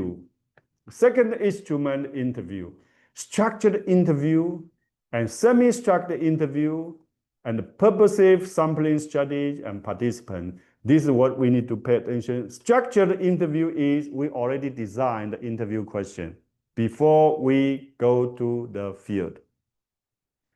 And semi-structured or unstructured interview, unstructured is not possible because usually we go there with some question already, but we use the semi.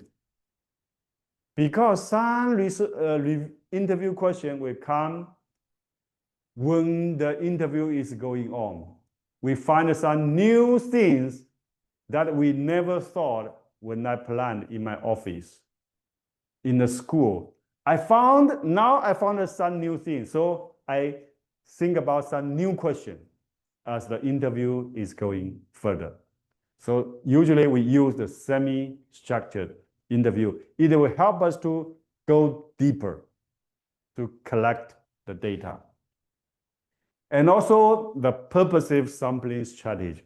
We know that in the quantitative research, the data collection is, the sample is not, sampling is not purposive, right? Yeah, by random. If you want to see the rate of happiness of life in Manila, if you go to the slum area, maybe the happiness rate is very low. But if you go to the airport to distribute the survey, it will be very high. If you can't go to Makati or go to global BGC, right? What's the name? BGC? Yeah, Bonifacio Global City. It's very high. But you go to somewhere like the Malagasy slum area, it's very low. So it cannot be purposive. But for the ethnography and other qualitative research, we can choose a sample purposively. For example, you want to know the culture. So you will interview the chief of this tribe because he knows much better than other people. But only from the chief may not be objective because chief would say something on his own behalf. You also need to interview some common people in the tribe, 2 or 3, or from others. So we can have different, especially in the church.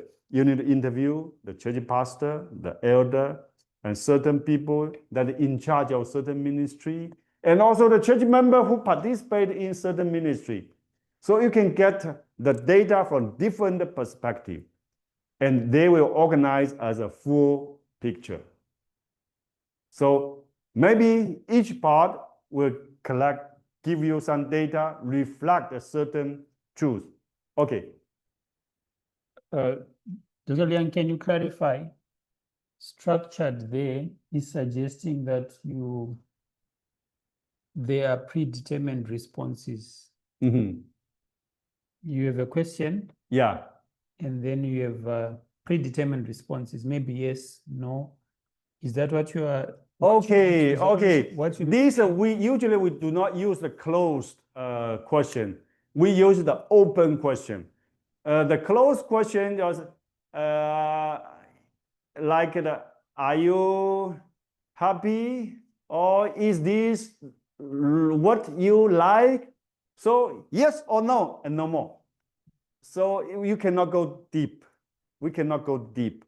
Usually we use the open question that will give more space for the participant to tell you more things. Thank Yeah. you. So it's the open-ended question. Yeah, open question. Usually we use the open question, except sometime in the beginning, are you married or not? This kind of, but this is not a formal thing to collect the data. It is just like to establish the friendship rapport. Yeah, rapport. But when we interview someone, we use the open question. Why, how, when? This kind of question that can give the participant more space, that you can dig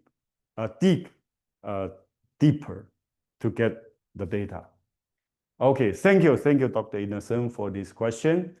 And then the third one is about archive, document analysis. This document is different from the library document. This document is the one you collect from the field. For the library documentary, we already done in literature review, right? So this document is from the local. What already has been produced by others in the field, including the demographic, geographic, and historical data, like that, or some archive from the government, local government, or some folklore and some record of some culture festival in the local place. So we can find this kind of archive. Okay, number 4 is very important, researcher as an instrument. This is very important. We know that it's very special for the qualitative research. We are not like the one that design this and collect the data, let other help us to input the data to the system, and then finally the computer will help us to calculate everything, and we just need to interpret. No, this is the quantitative research maybe do that, but for the qualitative research, we are always an instrument. We ourselves, I myself is an instrument. I use myself. For example, I am participant. So this is kind of, I'm participant. At the same time, through this participation, I use this way to collect the certain data, real data, authentic data, right? So from the very beginning, I already begin to collect data and analyze it, and I think about how to organize my data. I already do this from the beginning to the end. I am always a participant. I'm always an instrument to do this research. So we play a central role in generating and interpreting the data. It means that the researcher is the main or primary instrument during the research process. Always remember that in the qualitative, especially the ethnography. Now we have data collection. Locate the site, gain access to and establish rapport with the participant, and carry out the purposeful sampling strategy and collect the data. I think we already mentioned this. Okay, it's easy to understand, right? Locate the site. You need to find the suitable place. If you want to get the culture, know the culture, describe a certain culture, you need to find the right place. Marketplace is a good place. The temple is a good place. Now, all the local church is a good place. And certain cultural center where there's a theater, many people will gather. So we need to locate the place and also gain access. We need the ERB, right, approved. And then we need the consent, the form of consent, for example. But in some places, people don't like this kind of form. In China, I can feel that if you want to interview someone, ask them to sign, they feel, what is the purpose? You want to sell me? So should be very careful. Sometimes it's not applicable in some culture, not like the Western. So people doesn't like, people do not like you when you want to interview someone and sign something. It just make the surgery operation decide. If there's a problem happen, the doctor has no responsibility. You need to take all the responsibility. Something like that. They make them feel scared, and then they may refuse. They may refuse. But sometimes we not just ask them to sign. Maybe we through other way. It's okay. I'm doing something, the research, and we need help from you. Are you okay to do this? Maybe I will publish this. Do you mind that use the name or family name or as a pseudonym, something like that. Something like that. We can use other form to get access to them, establish the friendship. Okay, so it is very important. So some places they don't like this, the sign, but we can use other form to let them to have this kind of consent. And record what has been found in the field work. We can use the note. Now it's very convenient, very convenient. We can record the voice, the video, picture, very convenient. I think everyone knows how to use it. And solve the field issues in gain entry, locating the site, collecting the data, and practicing the ethical research is very important.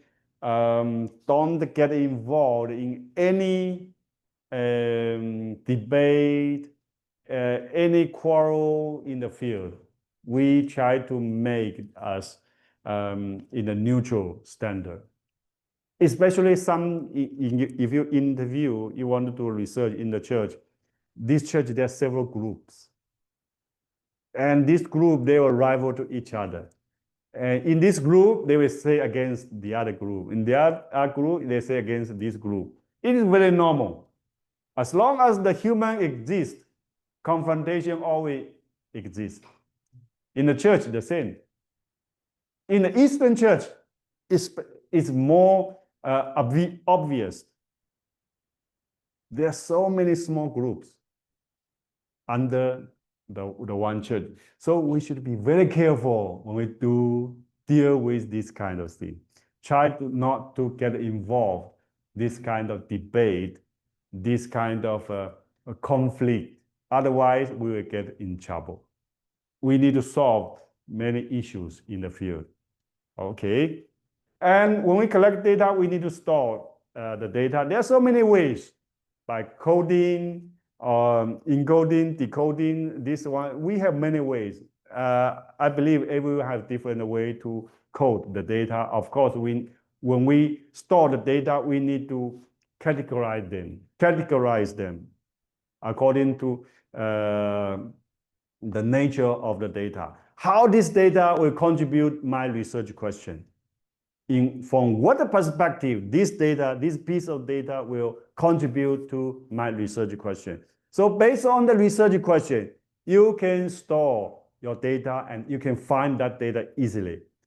I believe nowadays is very convenient because we have a powerful computer system and we have big storage system to help us to store the data.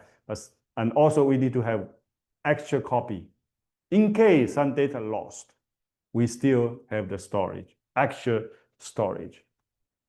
Okay, this is the summary of this, the circle of the process of the data collecting. Now we have data analysis. Here we mention 3 flows of data analysis, very common: condensation and display and summary verification. So this is very important. But of course, we can use what our former professor here in Bablika, he have the semantic analysis, but of course also by others. Here we have condensation, display, and the drawing, verifying the conclusion. So it is very logical why we need the condensation. Because there are a lot of data. You collect thousands pieces, 100 pieces, 1,000 pieces. How do we deal with this kind of data? Because some data, maybe many data you collect is useless, right? It is normal. And some will take high importance, and the other maybe low importance. So you need to categorize them. The basis for categorizing is the research question. You have, for example, 3 or 4 research questions. Under each research question, you have sub-questions. You have sub-questions. And then you will think about how these pieces of data will answer certain sub-questions or certain research question. So you have all of these criteria, and then you can categorize all the data into some under certain category. Okay, so during this condensation, we can see selecting, focusing, simplifying, abstracting, transforming. What does it mean? We need to select. Not all data is useful. Some data has more importance than others. Some maybe can be deleted. Okay, and then we need focus on our research question. Focus on what I will do in this research. So I will choose the important one and then simplifying them. You will make it easy to understand. And also some will be abstracting by coding, for example, by coding. Or we have certain culture and people, for example, the Chinese people, when we say give, for the Western people, they will say, oh, thank you so much, I like it, and open up the gift. The Chinese is different. If I give you something, they will say, no, don't give me. They will usually react in this way. Even though they like it very much, they say, no, always say no. You just keep it. I already have, I have enough. So this kind of thing is very phenomenal issue, right? But how do we make it in theoretical way? Maybe this kind of sharing honor, the reflection of sharing honor, they believe that if I accept this kind of thing, it's a shame. How can I accept this kind from you? Or maybe there's other value behind that. We need to see theoretizing it, abstracting, and also transforming. All the data can be transformed to the word or to certain code. Okay, this is the condensation. So this is the first step. And then we displayed in the matrix, in chart, in a diagram, and okay, all overview, summarize that, provide a concise view of the condensed. We display then that it will be easy for us to do the next. For example, noting the patterns and explanation, and drawing the conclusion, verifying conclusion. This conclusion is not the conclusion in the last chapter. This conclusion is certain data will tell us something. We need to verify them. We need to view the pattern, and we can explain certain data and see how this data will help us to answer certain sub-question or research question. So we need to verification. We need to have a certain conclusion of the data. Okay, but here in the whole process of the data analysis, we should always consider our research question. Our research question. It is the way to guide or make structure of our study. Okay, here's a general process. Data analysis in qualitative research consists of the preparing and organizing data for analysis, then reducing data into things through a process of coding and condensing the code, and finally present the data in fixed tables or a discussion. So it includes a condensation, display, and then verification and conclusion like this way. Okay, so this is a general summary of the data analysis. Okay, we will go skip this, and now we need to think about the trustworthiness. The criteria of trustworthiness is authenticity. We already mentioned all the data collected should be authentic. Authentic not only say I have been to this field, it may not guarantee that it is authentic. We should be acted as a participant, so the data will be authentic. If you go there as a church pastor, when you stand there as a pastor, and then everyone's behavior will be changed, then the data you collect is not authentic. Because everyone will behave very good. They will say a very spiritual word. Very spiritual word. They will hide their authentic thinking. They will hide their real thinking, real intention. They will say very spiritual word if you're a pastor to stand there to interview them. So be a participant. So you can get the authentic data. So authenticity. Consistency, of course, from the beginning to the end, all the data should be consistent with your topic, with your question, research question, and serve your purpose. And also there should be dependability. What is the dependability? It should be reliable, that everything you get is real from this place, from what you have get. And transferability, that is, okay, the dependability also means that the data I collect is reliable, even though I will change it another way. I will change it another time to come with the same location, the same context. The result, the data collect will be the same or similar. Not just by random. Not just by random.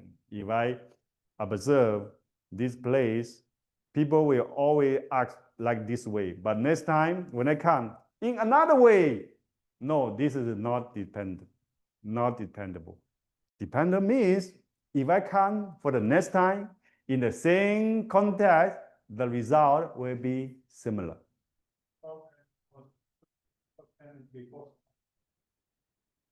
This is required us to observe, collect the data in objective way, not by my own imagination. If I like it, so can be possible historical. For example, let's say you will come after 10 years.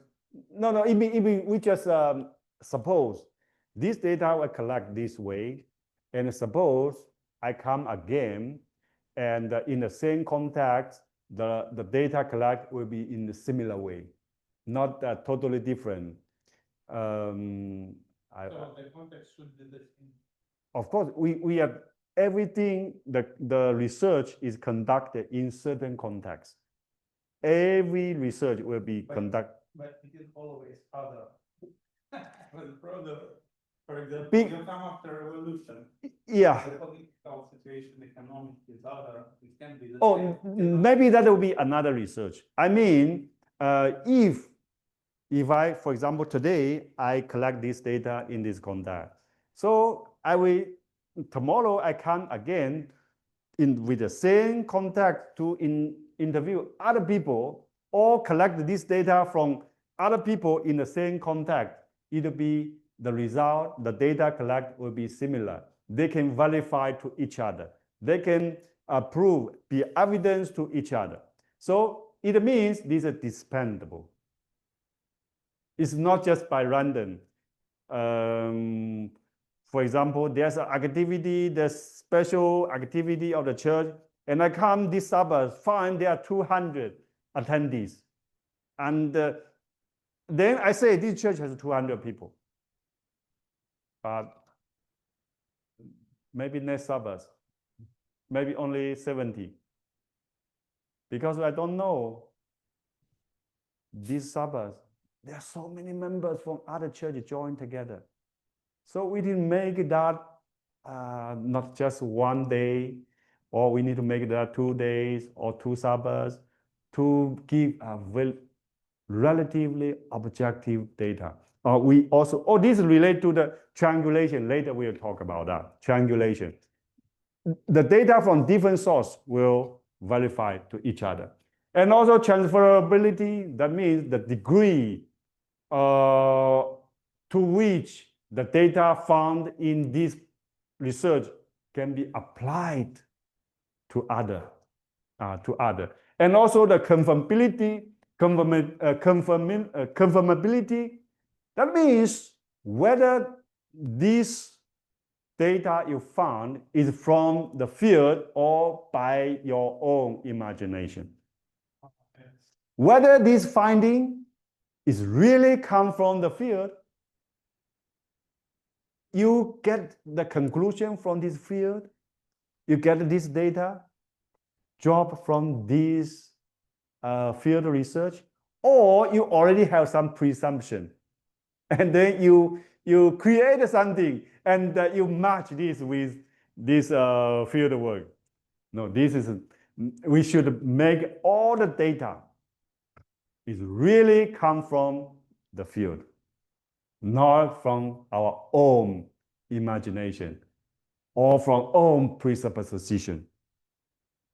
And then utilization or application, whether it can be applied, can be used of this data in our research or in solve certain problem, etc. And then the way to increase the trustworthiness is researcher's positioning. It's very important. Every researcher, that's impossible that there's no bias. Everyone has the bias. The researcher should recognize, acknowledge their bias, their identity, their experience, and their bias in research due to the social, cultural, political issues. So they have certain bias. So they need to tell the reader about that, how they will overcome this, how they will minimize this kind of bias. It will not affect the objectivity of the research in general. But it does not mean that there's no bias. No, no one can do that without a bias, because we are men in certain culture. We are always a human in certain culture. So there's always some bias, whether we recognize it or not. So as a researcher, we should be humble in this aspect. And also research design control, when we design the research, from the very beginning, we need to very careful step by step to make sure that this design will guarantee that the data we collect will generally reflect the reality. And also the data collection control. When we have a good design, and also we need to have a good collection process. And last one, the triangulation. This is the way, very important way to increase the trustworthiness. We use different sources of data, the data from different sources to verify certain findings. So they verify to each other. For example, the attendees, number of attendees of certain church. When I interview the church pastor, they say there are 200. In the name list, there are 300. When I attend the Sabbath, there are only 100. Very common. I attended one annual meeting of a union. The union report to the general conference, 30,000 members. But this union leader, he report, he report to the GC is 30,000. And the place from this territory report to the union, 15,000. But according to certain research, only around 6,000. So which data you want to believe? The same place, 30,000, 15,000, 6,000. Then, in this case, 3 sources of data cannot match. This is unreliable. Unreliable. But if you want to find the real number, you need to go to a survey. You need to go to interview. You need to go to every church, and finally you find how many. And then use different source of data to verify to each other. Then you will find the real data. And then, okay, this is a triangulation. Now we need to consider the ethical consideration. Before field work, should be honest. All the time should be, not just before, I think all the way should be honest. And ask a permission from the participant. We need to do the ERB approval, and we need to the form of consent, maybe in different form, different way to get this form of consent. And comply with the school policy, or here, yes, and reduce the bias. And also deal with relationship between research design and implementation of that design in the field work. Okay. After conducting the field work, the data must be analyzed in certain themes and categories so that it can be further interpreted in the following chapter. So, of course, someone, they will just have here, someone, they will just have field work and finding, and then chapter 5, conclusion. No problem, no problem. If you interpret the finding and interpretation together in one chapter, it doesn't matter. But I would prefer to use another way. When we had a field work and the finding, this is the data only. And how to interpret the data, it makes big difference. We remember the devotional message? The data they collect, similar. The 10 spire. They collect the data. Oh, the city is fortified. The people there are very strong. And that line is indeed that flowing with milk and honey, right? The data is similar. That's to say, in chapter 4, they have the field work of the Canaan, and they have the findings similar. But how do they interpret the data? They make a difference. Some said, the conclusion, we cannot go. The other two, Joshua and Caleb, we can go. Different interpretation. So I would prefer, after the field work and finding, we can make another chapter to interpret, explain this finding. How this finding will help this research to reach its destination. How the research purpose will be fulfilled through this interpretation. So I would prefer to have one chapter dealing with the interpretation. But if you say, for me, this the finding is already okay with some interpretation in the same chapter, it doesn't matter. It doesn't matter. Many dissertation or a project, they have this kind of finding and interpretation together, and then chapter 5, they will conclude the whole study. Yeah, but for like the dissertation, I will strongly suggest to use a separate chapter to interpret these findings.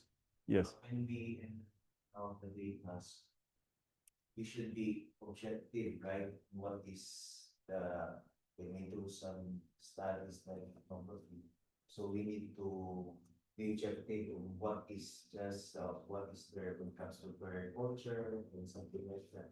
So Yeah. the input, so we should be neutral as possible. Yeah. When we interpret the data, we need to consider all the former chapters. We cannot just because you need to synthesize, as we say, two witnesses, right? One witness from the library, the other witness from the field. Yeah. Okay, we had a witness of the rationality, witness of the empirical data. So how do you use them together to do some interpretation that can fulfill your research purpose? So this is you need to use the way to synthesize your research. Make these two witnesses together to do to review the truth that we will do this in this research. So this is a common way for our writing in the ethnography. But of course, it's not necessary to 6 chapters. It can be 5, can be 7, can be 8. If, for example, chapter 2 will be a little bit long, there are so many information can be found in the library. We may separate this chapter into 2, or even 3. It doesn't matter. It doesn't matter. The same, if the field work and finding are so many things, you can divide to 2. So it can become 7 or 8 chapters, but the sequence will be the same. Introduction, go to the library, go to the field, and the finding, and interpreting that finding and conclusion. The sequence, in my understanding, will be the same. I believe this is a logical way to do a research. Okay. This is my lecture. The PPT is limited. So I don't know how much more time we have. Oh, already 7. Oh, already 7. Do we still have time for induction? I don't know, the Dr. Innocent. Yeah, I think it's already past time. Maybe we can allow for 2 questions. There's one online. Oh, there's one online question? And I'm sure you are available for consultation. So I think maybe after our meeting, if people want to interact with you. Yeah. They can Okay, I'm sorry, I forgot. There's a question from. Maybe I can summarize the online. Yeah, you can summarize, yes. The question is, you mentioned that it's important not to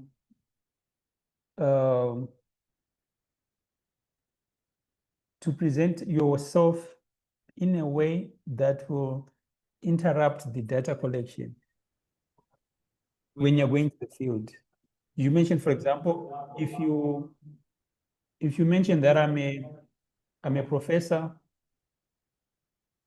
then people will view you as a professor, and it will distort the data collection. So the question is, do you have any suggestions on how you can manage that? Okay, you mean that the question is that we may have our own understanding and we try to pretend that this understanding is what we found from the field.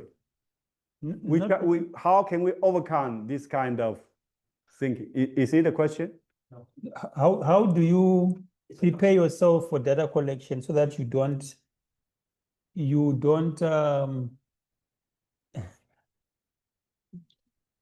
Sorry.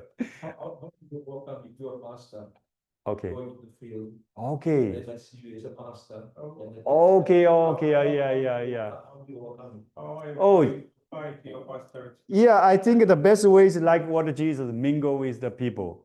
As a pastor, of course, when we stand on the pulpit, people will view you in a different way. But in the daily life, you may have the same behavior like then we eat together or just joking together or like this way, mingle with people. This is the way of Jesus' way, mingle with people. So it will be easy for us to collect the data. So How do you answer this? Can I answer? It's part of the. what if you don't fit in? Because you look different. Yeah. You are. So it's important in the countryside, we don't wear the suit, the ties. It's very important, just casual, the casual garment. It's important for us. Yeah. Even people will not in the ethnography study, people even will not recognize you are pastor. They just regard you as a common. Yeah. Is it okay to hire someone among locals to conduct the research? Because some of issues cannot be resolved. We have other look, other skin color, we speak other language. Yeah, it can be, but it is we need to try our best to work as a participant. Okay, then there's a question. There was a question. Maybe we're gonna allow two. There's a Okay. question there. You can ask your question.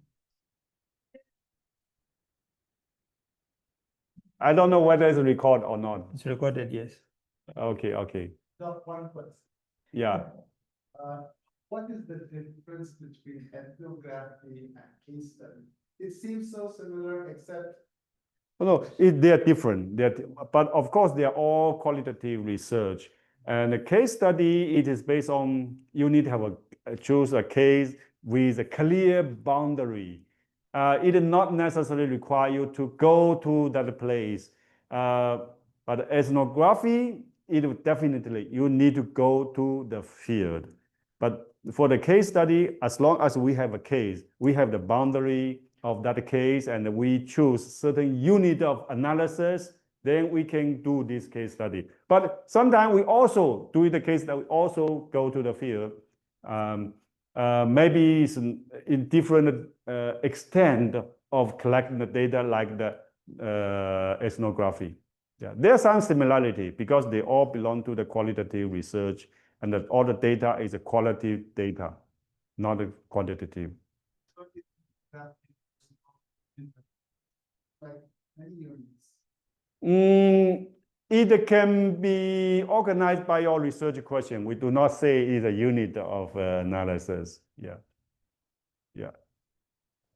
Since we are studying about cultural phenomenon from a primary perspective, of the native perspective, wouldn't it be more fruitful to have a random sampling than purposely?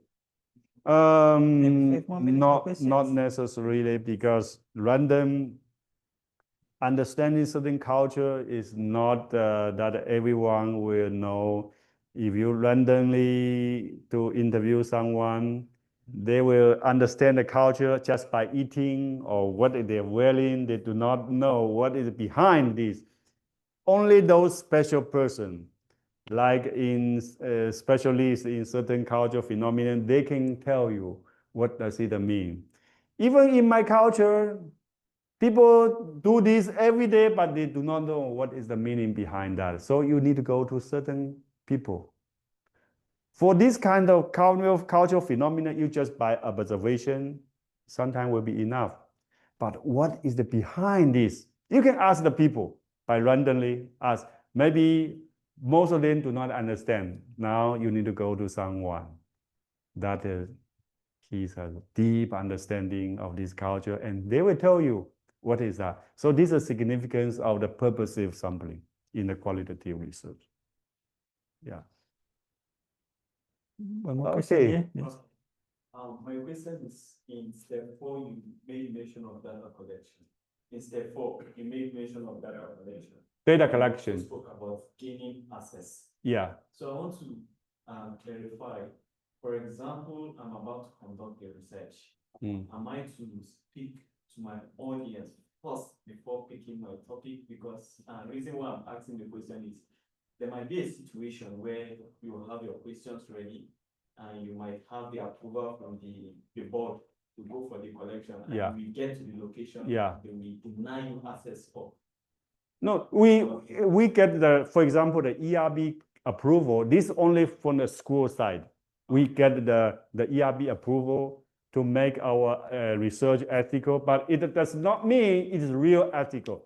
When we get this ERB approval, we have the form of consent, and then we go to the field. We need to tell the chief, the captain of this barangay, or the president of this institution, and tell them we need to conduct a certain kind of research. What is the purpose of research? So this is a process of the get the access. This is a part of that. Not just ERB. ERB is just from the school side. But when we go to the field, we still need to get this access. Get the approval from the local leaders, from the local people. You cannot bring this ERB. You see, I come here, you need to let me to go to do the research because I already get the ERB approval. No. ERB approval is only from the school side. But when we go to the field, we need to get more access, get the approval from the local people, the leaders, yeah. Okay, in a situation where you don't have denying access, will it be okay for you to change the place, or you must? No, once you already choose the place, it's not, you cannot change just easily, because many things in your research design, you already choose this place as the field of your research. In your design, not in chapter 4. In chapter 3, you already made many things relate to this place. So you need to choose the place very carefully. Yeah. Thank you. I know we may have other burning questions, but we want to allow those who have made it possible for us to meet, maybe to rest. So Dr. Liang, thank you very much. Thank you. Very informative, very insightful. Thank you. I think I can plan an ethnographic study. Thank you. I have a foundation, and I think it's the same for the audience. Dr. Liang, I want to request you maybe to prepare another training. I have my data now. I have my interviews. I have my documents from the field. I have my observations. How do I analyze?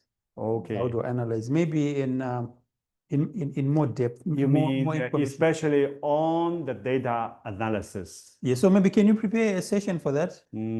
For maybe for the same group, so that they can. How do you? What are the practical steps in? Yeah, it is related to chapter 4 and chapter 5. An analysis framework. How do you create that? You have your documents. What do you do? How do you get into coding, into the themes?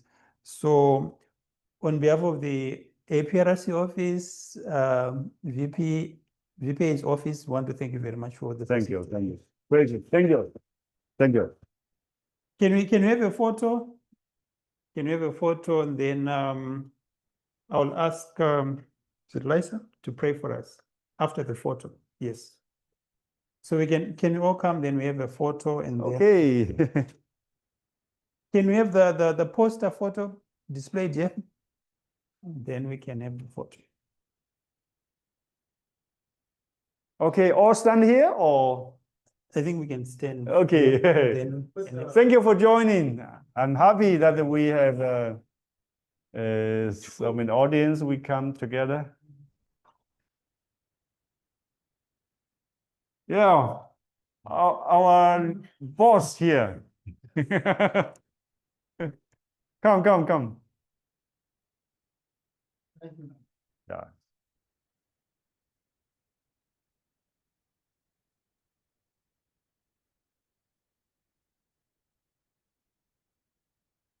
We all look good.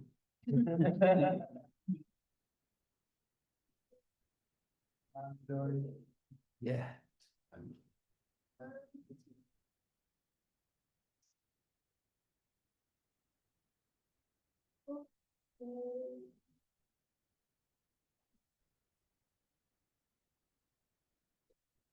Okay, thank you. I'll pray. You pray for us, then we can. Yeah.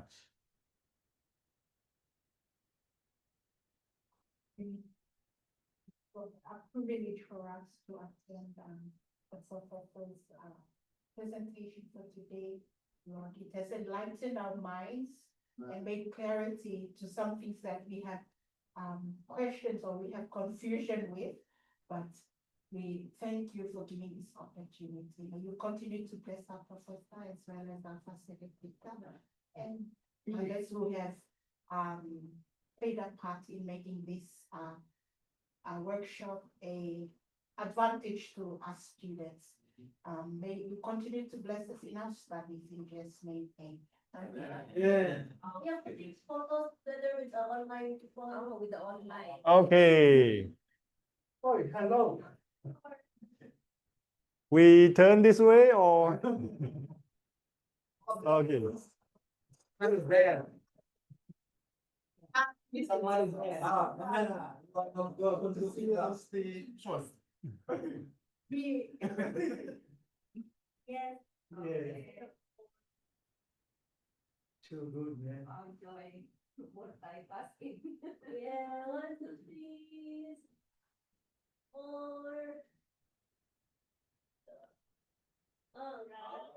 Okay, thank you. Thank you, Dr. Liang. Thank you. Yeah, okay. Thank you very Okay, much. thank you.